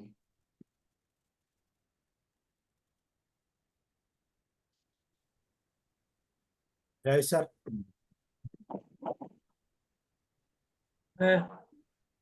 Visualization is the language of the subconscious mind. And visualize ചെയ്ത് ഉദാഹരണത്തിന് എക്സാമ്പിൾ സ്റ്റേജ് ഫിയർ മാറ്റാനായിട്ട് പലപ്പോഴും ഞാൻ ചെയ്യാറുള്ളതാണ്. അതായത് എവിടെയെങ്കിലും പ്രസംഗിക്കാനായിട്ട് അസൈൻമെന്റ് കിട്ടുമ്പോൾ അതിന്റെ തലേദിവസമെങ്കിലും നമ്മൾ വിഷ്വലൈസ് ചെയ്യും. അവിടെ ഹോളൊക്കെ വിഷ്വലൈസ് ചെയ്യുക, അവിടെയുള്ള ഓഡിയൻസിനെ വിഷ്വലൈസ് ചെയ്യുക, നമ്മൾ ആ സ്റ്റേജിലേക്ക് നടന്നു പോകുന്നതായിട്ട് വിഷ്വലൈസ് ചെയ്യുക. പിന്നീട് സ്റ്റേജിൽ കയറി കോൺഫിഡൻ്റ് ആയിട്ട് പ്ലാറ്റ്ഫോമിൽ അല്ലെങ്കിൽ എന്നാ പറയുന്നത് ലെക്ചറിൽ അല്ലെങ്കിൽ ആ സ്റ്റാൻഡിൽ നിൽക്കുന്നതായിട്ട് വിഷ്വലൈസ് ചെയ്യുക. പിന്നീട് നമ്മൾ വളരെ ആത്മവിശ്വാസത്തോടു കൂടി ഡ്രസ് ചെയ്യുക. ആദ്യം അതിൻ്റെ ഓപ്പണിങ്, പിന്നെ ബോഡി ഓപ്പണിങ്, നല്ല വാക്കുകളോടുകൂടി ഓപ്പണിങ് പറയുന്നതായിട്ട് വിഷ്വലൈസ് ചെയ്യുക. അങ്ങനെ ആൾക്കാരുടെ ശ്രദ്ധ പിടിച്ചു പറ്റുന്നതായിട്ട് വിഷ്വലൈസ് ചെയ്യുക. പിന്നീട് നമ്മൾ ഇതിനുള്ള വാക്കുകളൊക്കെ എല്ലാ പോയിന്റ്സും വളരെ ക്ലിയർ ആയിട്ട് പറയുക. അവസാനം കൺക്ലൂഷൻ അതും വളരെ വ്യക്തമായിട്ട് പറയുക. അതായത് ആളുകളുടെ ശ്രദ്ധ പിടിച്ചു പറ്റുന്ന രീതിയിൽ വളരെ ഹാച്ചിങ് ആയിട്ടുള്ള കൺക്ലൂഷൻ പറയുക. അതിനുശേഷം ഓഡിയൻസ് എല്ലാം എഴുന്നേറ്റ് നിന്ന് കൈയടിക്കുന്നതായിട്ട് വിഷ്വലൈസ് ചെയ്യുക. ഇങ്ങനെ 2-3 പ്രാവശ്യം വിഷ്വലൈസ് ചെയ്ത് പോയാൽ വലിയ മാറ്റം എനിക്കുണ്ടായിട്ടുണ്ട്. പ്രസംഗ സഭാകമ്പം എന്ന് പറയുന്ന അല്ലെങ്കിൽ സ്റ്റേജ് ഫിയർ എന്നുള്ളതിനെ മാറ്റിയെടുക്കാൻ സാധിക്കും. അല്ലാതെ നമ്മൾ ചുമ്മാ എന്റെ പ്രസംഗം കുളമായി പോകും എന്ന് ചിന്തിച്ചു പോവുകയാണെങ്കിൽ കുളമായി തന്നെ. അതുകൊണ്ട് ഈ പറയുന്ന അസർട്ടീവ്നെസ്സിന്റെ സെൽഫ് ടോക്കും അതുപോലെ തന്നെ വിഷ്വലൈസേഷനും വളരെയധികം നല്ല കോൺഷ്യസ് മൈൻഡ് ലാംഗ്വേജ് അതാണ്. കോൺഷ്യസ് മൈൻഡ് എന്ത് പറഞ്ഞാലും വിശ്വസിക്കുന്നില്ല സാർ പറഞ്ഞു. അതായത് അതിന് ചിന്തിക്കാൻ ഉള്ള കഴിവില്ല. അപ്പം നമ്മൾ എന്ത് പറയുന്നോ സബ് കോൺഷ്യസ് മൈൻഡ് വിശ്വസിക്കും, ബ്ലൈൻഡായിട്ട് വിശ്വസിക്കും. നമ്മുടെ കോൺഷ്യസ് മൈൻഡിൽ നമ്മൾ അസർഷൻ കൊടുത്തു കഴിഞ്ഞാൽ നന്നാകും എന്നുള്ള ചിന്ത, ഇന്ന രീതിയിൽ നന്നാകും എന്നുള്ള രീതിയിൽ വളരെ ഡീറ്റെയിൽഡ് ആയിട്ട് പറഞ്ഞാൽ തീർച്ചയായിട്ടും നല്ല രീതിയിൽ അന്നത്തെ പ്രസംഗം അല്ലെങ്കിൽ അന്നത്തെ പ്രഭാഷണം നന്നാക്കാൻ സാധിക്കും. അത് ഞാൻ പലപ്പോഴും എനിക്ക് അനുഭവമുള്ളതാണ്. എനിക്ക് സാറ് പറഞ്ഞ ഇതുമായിട്ട് വളരെ ചേർന്ന് പോകുന്ന ഒരു കാര്യമാണ്. എക്സാമ്പിൾ പറഞ്ഞു. ഓക്കെ, പറഞ്ഞോളൂ. ഇത് സാർ ഒരു പ്രത്യേക ഒരു സന്ദർഭത്തെ കുറിച്ചാണ് പറഞ്ഞത്. ഇത് നമ്മുടെ കുറെ കൂടെ നമ്മുടെ ജീവിതത്തിൽ നമുക്ക് എങ്ങനെ അനുഭവവേദ്യമാക്കാമെന്നുള്ളതാണ്. അതായത് നമ്മളുടെ പെരുമാറ്റങ്ങളിൽ, പ്രത്യേകിച്ച് നമ്മളുടെ വ്യക്തിപരമായിട്ടുള്ള പെരുമാറ്റങ്ങളിൽ, അതുപോലെ നമ്മളുടെ ഇടപെടലുകളിൽ എല്ലാം നമുക്ക് ഈ വിഷ്വലൈസേഷൻ നമ്മളെ ഒത്തിരി സഹായിക്കും. ഇപ്പോൾ നമ്മുടെ ഭയം മാറ്റിയെടുക്കുന്നതിന്, അല്ലെങ്കിൽ നമ്മളിൽ ഉണ്ടാകുന്ന നെഗറ്റീവായിട്ടുള്ള വികാരങ്ങളെ മാറ്റിയെടുക്കുന്നതിന് ഒക്കെ എല്ലാ സാഹചര്യത്തിലും നമുക്ക് ഈ വിഷ്വലൈസേഷൻ വളരെ സഹായിക്കും. ഒപ്പം മൈൻഡ്ഫുൾനെസ് കൂടി പ്രാക്ടീസ് ചെയ്യുമ്പോൾ അതൊരു വലിയൊരു ഇരട്ടി ആയിട്ടുള്ള എഫക്റ്റ് അതിനുണ്ടാകും. Okay. Hello sir, good evening. Good evening. മൈൻഡില് ഒരു ബ്രെയിനില് ന്യൂറോപ്ലാസ്റ്റിസിറ്റി ക്രിയേറ്റ് റീവയറിങ് നടക്കണമെങ്കിൽ എത്ര കാലം മൈൻഡ്ഫുൾനെസ് പ്രാക്ടീസ് കൊടുക്കണം? ചോദ്യം കഴിഞ്ഞോ സർ? ഓക്കെ, ഇതിന് ഒരു കൃത്യമായിട്ടുള്ള ഒരു ഉത്തരം പറയാൻ സാധിക്കില്ല. കാരണം എന്താണെന്ന് വെച്ച് കഴിഞ്ഞാൽ നമ്മൾ ലേണിംഗ് ആൻഡ് അൺലേണിങ്ങിനെ കുറിച്ചാണ് നമ്മൾ അതിനെക്കുറിച്ച് പറയുന്നത്. ഒരു മരുന്ന് കഴിക്കുന്ന ഒരാൾക്ക്, ഇപ്പൊ ഒരു ജലദോഷം പനിയൊക്കെ വന്നവന് മരുന്ന് കഴിക്കുകയാണെന്നെങ്കിൽ എത്ര ദിവസം കൊണ്ട് പെട്ടെന്ന് അത് നിൽക്കും എന്നുള്ളത് പറയാൻ പറ്റില്ല. ചിലരെ സംബന്ധിച്ച് അത് 1-2 ദിവസം കൊണ്ടാകാം. അതല്ലെങ്കിൽ അത് ചിലപ്പം വീണ്ടും അത് ചിലപ്പോൾ ഒരാഴ്ച എടുത്തുനിന്ന് വരും. ഇതുപോലെ നമ്മൾക്ക് ഓരോ വ്യക്തിയും യുണീക്ക് ആയിട്ടുള്ള മെന്റൽ, അതുപോലെ തന്നെ ഇമോഷണൽ, അതുപോലെ തന്നെ ശാരീരികമായിട്ടുള്ള ഒരു ഫോർമാറ്റിലാണ് നമുക്ക് എല്ലാവർക്കും ഉള്ളത്. ആ യുണീക്ക്നെസ് ഉണ്ട്. അപ്പൊ അതുകൊണ്ട് ഇങ്ങനെയുള്ള കാര്യങ്ങൾ എത്ര കാലം അവരെ സംബന്ധിച്ച് അവരിൽ ഉണ്ടായിരുന്നു, പ്രത്യേകിച്ച് നെഗറ്റീവായിട്ടുള്ള ഇങ്ങനെയുള്ള കാര്യങ്ങൾ ഉണ്ടായിരുന്നു എന്നുള്ളതും, അതുപോലെ തന്നെ ചില ആളുകളെ സംബന്ധിച്ചിടത്തോളം ആ റിക്കവറി എന്ന് പറയുന്നത്, അൺലേണിംഗ് ആൻഡ് ലേണിങ്ങിന്റെ അതുപോലുള്ള ആ റിക്കവറി എന്ന് പറയുന്നതും ഡിപ്പെൻസ്. അതുകൊണ്ട് നമുക്കിപ്പം ഇത്ര കാലം എന്ന് പറയാൻ നമുക്ക് സാധിക്കില്ല. ഇപ്പൊ മൈൻഡ്ഫുൾനെസ് പ്രാക്ടീസ് ചെയ്യുന്ന ആളുകൾക്ക് പെട്ടെന്ന് ചില ഹീലിംഗ് ഉണ്ടാകുന്നുണ്ട്, അല്ലെങ്കിൽ ആ റിക്കവറി ഉണ്ടാകുന്നുണ്ട്. പക്ഷെ അത് എനിക്കുണ്ടാകുന്നില്ല. ചില ആളുകൾ അത് വിട്ടിട്ട് പോകാനുള്ള ഒരു കാരണം അതാ. എനിക്കത് ഞാനും വേറൊരാളും കൂടി ഒരുമിച്ചാണ് മൈൻഡ്ഫുൾനെസ്സിന് പോയത്. പക്ഷെ ആ പുള്ളിക്കാരനിൽ എന്തൊക്കെയോ നല്ല മാറ്റങ്ങൾ വന്നിട്ടുണ്ടെന്ന് കണ്ടു. പക്ഷെ എനിക്കുണ്ടാകുന്നില്ല. എന്നാൽ ഇത് എനിക്ക് പറ്റിയതല്ല എന്ന് വിചാരിച്ച് നിരാശപ്പെടാനും സാധിക്കും. അതുകൊണ്ട് ഇത്ര കാലമെന്നൊന്നും ഒരു പ്രിസ്ക്രിപ്ഷൻ നമുക്ക് പറയാൻ സാധിക്കില്ല. കാരണം ഇറ്റ് ഡിപ്പെൻസ്. നമ്മളുടെ മാനസികവും വൈകാരികവും ശാരീരികവുമായിട്ടുള്ള, പ്രത്യേകിച്ച് മാനസികവും വൈകാരികവുമായിട്ടുള്ള നമ്മളുടെ ആ ഒരു നമ്മുടെ ആ സിറ്റുവേഷനെ അനുസരിച്ചായിരിക്കും ആ റിക്കവറിയുടെ ടൈം എടുക്കുന്നത്. പിന്നെ നമ്മളുടെ ആഗ്രഹങ്ങൾ, നമ്മൾ എന്തുമാത്രം കൺസിസ്റ്റന്റ് ആണ്, നമ്മൾ എന്തുമാത്രം ഇതിനു വേണ്ടി പരിശ്രമിക്കുന്നുണ്ട്, അതെല്ലാം ഇത് അതിനകത്ത് തന്നെ ഒത്തിരി ഘടകങ്ങളുണ്ട്. അതുകൊണ്ട് സമയപരിധി പറയാൻ സാധിക്കില്ല. Okay sir, thank you so much. സാറേ, എത്രയും പെട്ടെന്ന് നമ്മുടെ സബ് കോൺഷ്യസ് മൈൻഡിനെ പഠിപ്പിക്കാൻ സാധിക്കുമ്പോൾ അത്രയും പെട്ടെന്ന് നമുക്കൊരു റീപ്രോഗ്രാമിങ്ങിനുള്ള സാധ്യത ഉണ്ട് എന്നല്ലേ പറയേണ്ടത്, അല്ലേ? അതെ അതെ. അപ്പൊ പക്ഷെ അതിന്റെ ആ റിസൾട്ട് വരുന്നത് ഇന്ന സമയം കൊണ്ട് ഇത്ര ഇതുകൊണ്ട് നടക്കുമെന്ന് നമുക്ക് ആർക്കും പറയാൻ പറ്റിയല്ല. കാരണം ആ ആളെടുക്കുന്ന എഫേർട്ടിനെ ആശ്രയിച്ചിരിക്കും, അയാളുടെ ഈ മെന്റൽ ആൻഡ് ഇമോഷണൽ ആയിട്ടുള്ള ആ അയാളുടെ സിറ്റുവേഷൻ, അല്ലെങ്കിൽ അതെങ്ങനെയാണ് ആശ്രയിച്ചിരിക്കും. അനേക ഘടകങ്ങളുണ്ട്. നമ്മുടെ കൊച്ചുകുട്ടികളൊക്കെ പെട്ടെന്ന് നമുക്ക് പറ്റാത്ത പല കാര്യങ്ങളും പെട്ടെന്ന് പഠിക്കുന്നവർക്ക് ഈസി ആയിട്ട് അത് റീവയർ ചെയ്യാൻ പറ്റും. അവരുടെ താല്പര്യവും പാഷനും അവരുടെ ആവശ്യവും എല്ലാം അതാണ്. പക്ഷെ നമ്മൾ പ്രായമാകുന്നതനുസരിച്ച് നമ്മുടെ ബ്രെയിനിന്റെ കപ്പാസിറ്റിയുടെ വ്യത്യാസമുണ്ട്, ആഗ്രഹത്തിന്റെ വ്യത്യാസമുണ്ട്, പാഷൻ വ്യത്യാസമുണ്ട്. അതുകൊണ്ട് കമ്പാരിറ്റീവ്ലി സ്വല്പം സ്ലോ ആകാൻ സാധ്യതയുണ്ട്. പക്ഷെ തീവ്രമായി ആഗ്രഹിച്ചാൽ പെട്ടെന്ന് നമുക്ക് ഈ ഒരു റീവയറിംഗ് പോസിബിൾ ആണ്. സാറ് പറഞ്ഞത് പിന്നെ സാറേ nature of subconscious mind എന്ന് പറയുന്നത് നോൺ അനലിറ്റിക്കൽ ആൻഡ് ഓട്ടോമാറ്റിക് എന്ന് പറഞ്ഞു. Non analytical and automatic simply reacts എന്നാ സാർ പറഞ്ഞത്. അതൊന്നു പറയാമോ സാർ? അത് അതായത് നമ്മൾക്ക് ഏതെങ്കിലും തരത്തിലുള്ള ഒരു ഇൻപുട്ട് വരുന്നുണ്ട് എന്ന് കരുതുക. എന്തെങ്കിലും ഇപ്പോൾ നമ്മൾ ഒരു കാര്യം കേൾക്കുന്നു. ഓക്കെ, നമ്മൾ ഒരു കാര്യം, ഏതെങ്കിലും തരത്തിലുള്ള എന്ത് കാര്യമാണ് നിങ്ങൾക്ക് പറയേണ്ടതെന്ന് എനിക്കറിയില്ല. രാഷ്ട്രീയമാകാം, മതപരമാകാം, ഏതെങ്കിലും തരത്തിലുള്ള എന്തെങ്കിലും ഒരു ഇൻപുട്ട് നിങ്ങൾക്ക് കിട്ടുകയാണ്. നിങ്ങൾ കേൾക്കുമ്പോഴേക്കും അതങ്ങനെയാണ്, അത് ശരിയാണ് എന്ന് നമ്മൾ ഒരു തീരുമാനം എടുക്കും. അതേസമയം നമ്മുടെ അവിടെ അനലൈസ് ചെയ്യുന്നില്ല. അല്ലെങ്കിൽ നിങ്ങൾക്ക് ഏതെങ്കിലും ഇപ്പം ഒരു പക്ഷേ ഒരു നല്ല ഉദാഹരണമായിരിക്കാം, നിങ്ങൾക്കൊരു ഒരു ചായ്വുണ്ട് രാഷ്ട്രീയമായിട്ട്. ഓക്കെ, അത് ഇടതോ വലതോ നേരെ പോകുന്നതോ എന്തെങ്കിലും ആയിട്ടോ പുറകോട്ട് പോകുന്നതൊക്കെ ആയിരിക്കട്ടെ. അപ്പൊ നിങ്ങൾ ആ കേൾക്കുന്നതിനെ കുറിച്ച് നിങ്ങൾ ഒരു തീരുമാനം എടുക്കുന്നത്, അനലൈസ് ചെയ്യുന്നത് നിങ്ങളുടെ ആ ബയസ്ഡ് കൊഗ്നീറ്റീവ് ആയിട്ടുള്ള ബയസോ അല്ലെങ്കിൽ നിങ്ങളുടെ ആ പ്രിജുഡീസസ് ഒക്കെ വെച്ചായിരിക്കും. അപ്പൊ നിങ്ങൾ അവിടെ അനലൈസ് ചെയ്യാൻ നിങ്ങൾ ശ്രമിക്കുന്നില്ല. മനസ്സിലായോ? നിങ്ങൾ അനലൈസ് ചെയ്യുന്നില്ല ആ കേട്ട കാര്യം ശരിയാണോ എന്നുള്ളതിനെ കുറിച്ച്. Simply it is there. ഒന്നുകിൽ എന്റെ നേതാവ് പറഞ്ഞു, അല്ലെങ്കിൽ അവർ പറഞ്ഞു, അല്ലെങ്കിൽ എന്റെ മത നേതാവ് പറഞ്ഞു, അങ്ങനെയൊക്കെയുള്ള എന്തെങ്കിലും ആയിരിക്കും. Because we simply accept it.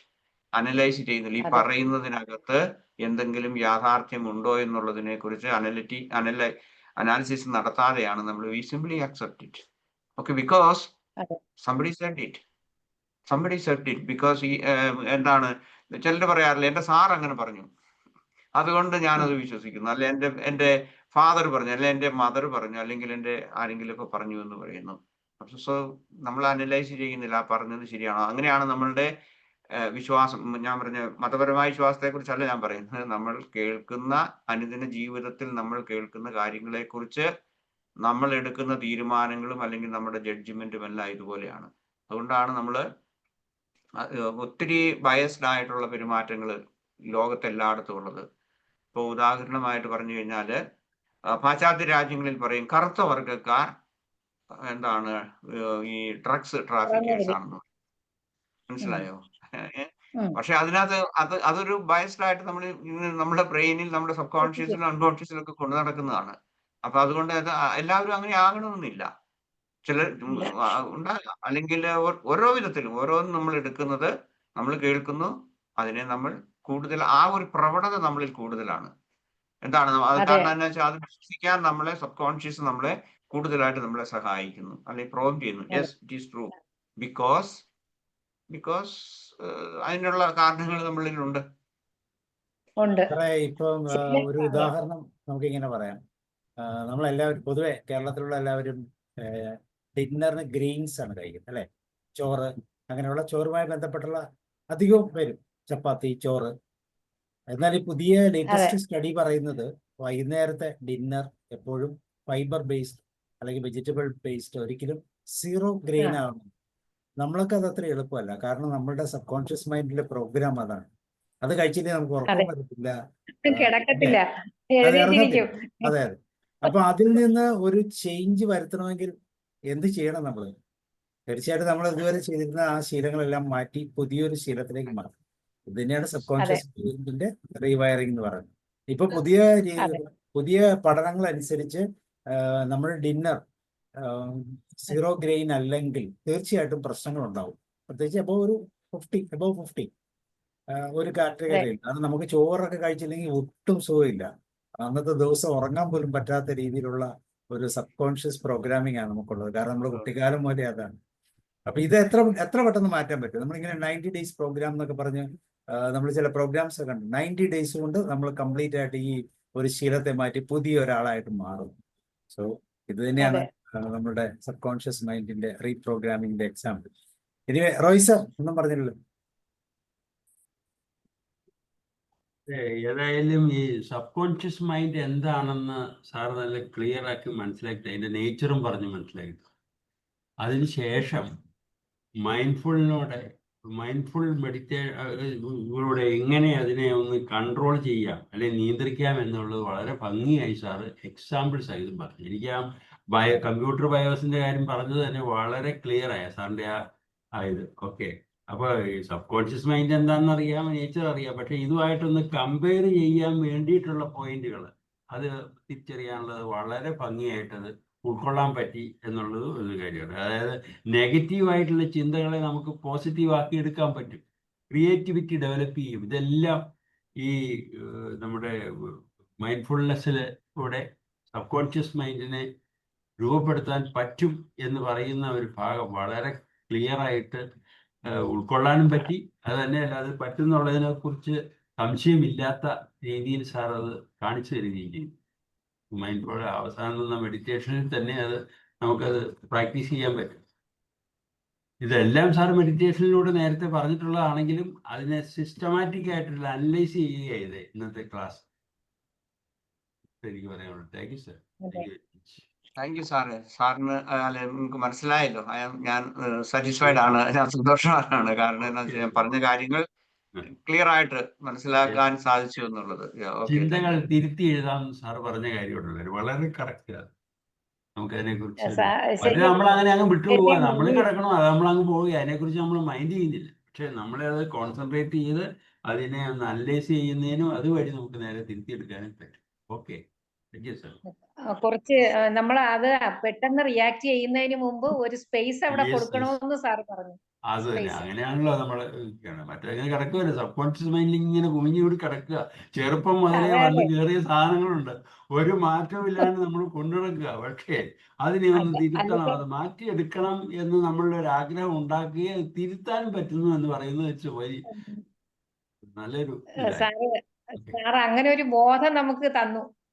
Okay sir. ഈ സജഷൻ അതിനെ കുറിച്ച് പറഞ്ഞപ്പോ ഞാനിങ്ങനെ എക്സാമ്പിൾ പറഞ്ഞപ്പോ അതിന് ഒരു ടിപ്പിക്കൽ എക്സാമ്പിൾ ഞാൻ പറയാം. ഒരു 10-15 വർഷം മുൻപ് നമ്മുടെ നാട്ടിൽ ഒരു ഓയിൽ പോലെ എന്തോ ഉണ്ടാക്കി. എന്നിട്ട് അത് വലിയ പരസ്യങ്ങൾ ഉദാഹരണമായിട്ട് പറയാവുന്നതാണ്. അത് പറഞ്ഞിരുന്നത് നിങ്ങളുടെ കുടവയറ് കുറയ്ക്കാൻ ഇത് വയറ്റിന്റെ പുറത്ത് ഇങ്ങനെ തേച്ച് കഴിഞ്ഞാൽ നിങ്ങളുടെ ഈ ഫാറ്റ് നിങ്ങളുടെ ഇത് ഉരുകിപ്പോകും, അല്ലെങ്കിൽ അത് കുറഞ്ഞു പോകും, നിങ്ങളുടെ കുടവയറ് കുറയ്ക്കാവുന്നത്.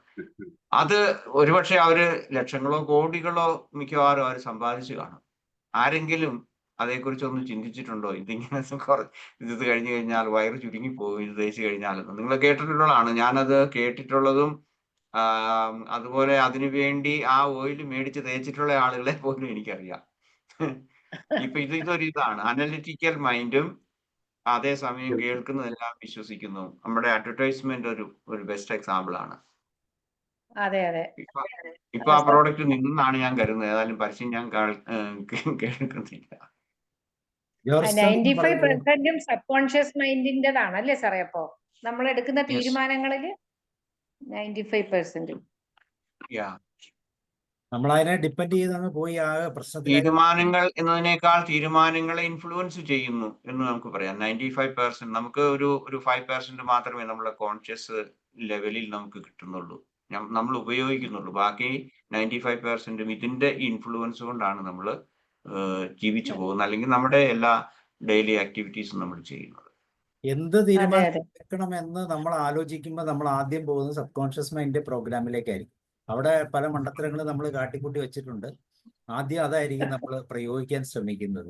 കുറച്ച് കഴിഞ്ഞിട്ട് ഇപ്പൊ നമ്മൾ എക്സാമ്പിൾ പറയത്തില്ലേ, വഴിയിൽ കൂടെ നടന്നു പോകുന്നു, ഒരു കയർ കിടക്കുന്നു, പെട്ടെന്ന് നമ്മൾ വിചാരിക്കുന്ന പാമ്പാണെന്ന്. അപ്പൊ പാമ്പാണ് നമ്മുടെ സബ് കോൺഷ്യസ് മൈൻഡിലുള്ളത്.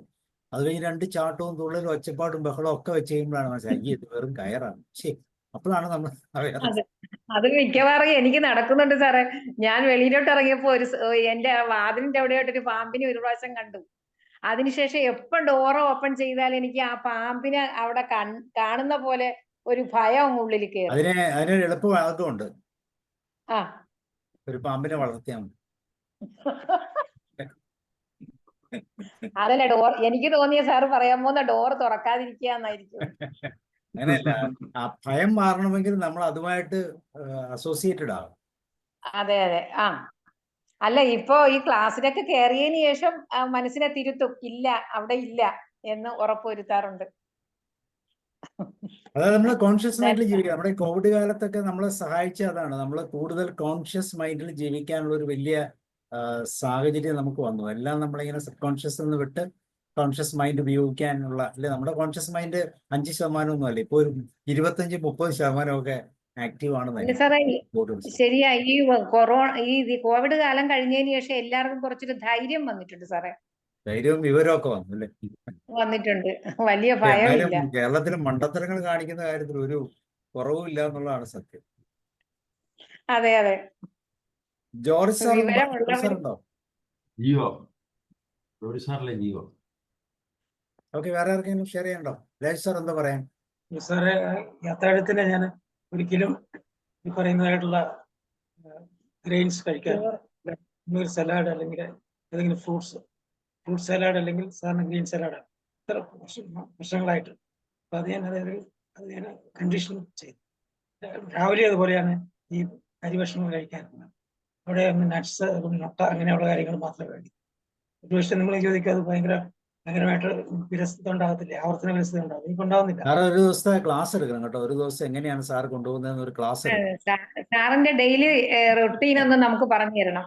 അതെ, എങ്ങനെ സുന്ദരനായിരിക്കുന്നു അല്ലെ, എങ്ങനെ സുന്ദരനായിരിക്കുന്നു. അതെ, സുന്ദരമില്ല. ഉച്ചയ്ക്ക് മാത്രം 2 ചെറിയ സ്പൂൺ 2 സ്പൂൺ ചോറ് കഴിക്കും. ബാക്കിയെല്ലാം ഈ പറയുന്ന. അപ്പൊ നമ്മുടെ ചോദ്യത്തിന് ഇങ്ങനെയാ വരുന്നത്, സാർ എത്ര കാലം കൊണ്ട് ഇങ്ങനെ മാറ്റിയെടുത്തു ആ പഴയ രീതി?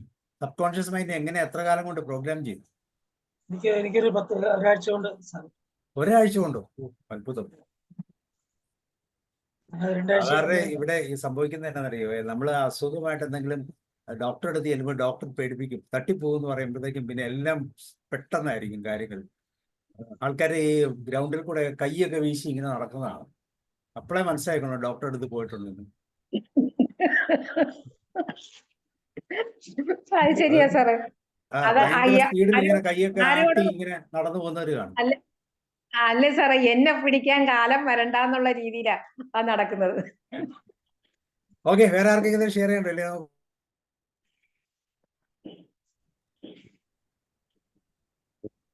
സാറേ, നല്ല മെഡിറ്റേഷൻ ആയിരുന്നു, വളരെ കാം ആയിട്ടുള്ളതായിരുന്നു, നല്ലൊരു അറ്റ്മോസ്ഫിയർ അത് ക്രിയേറ്റ് ചെയ്തു.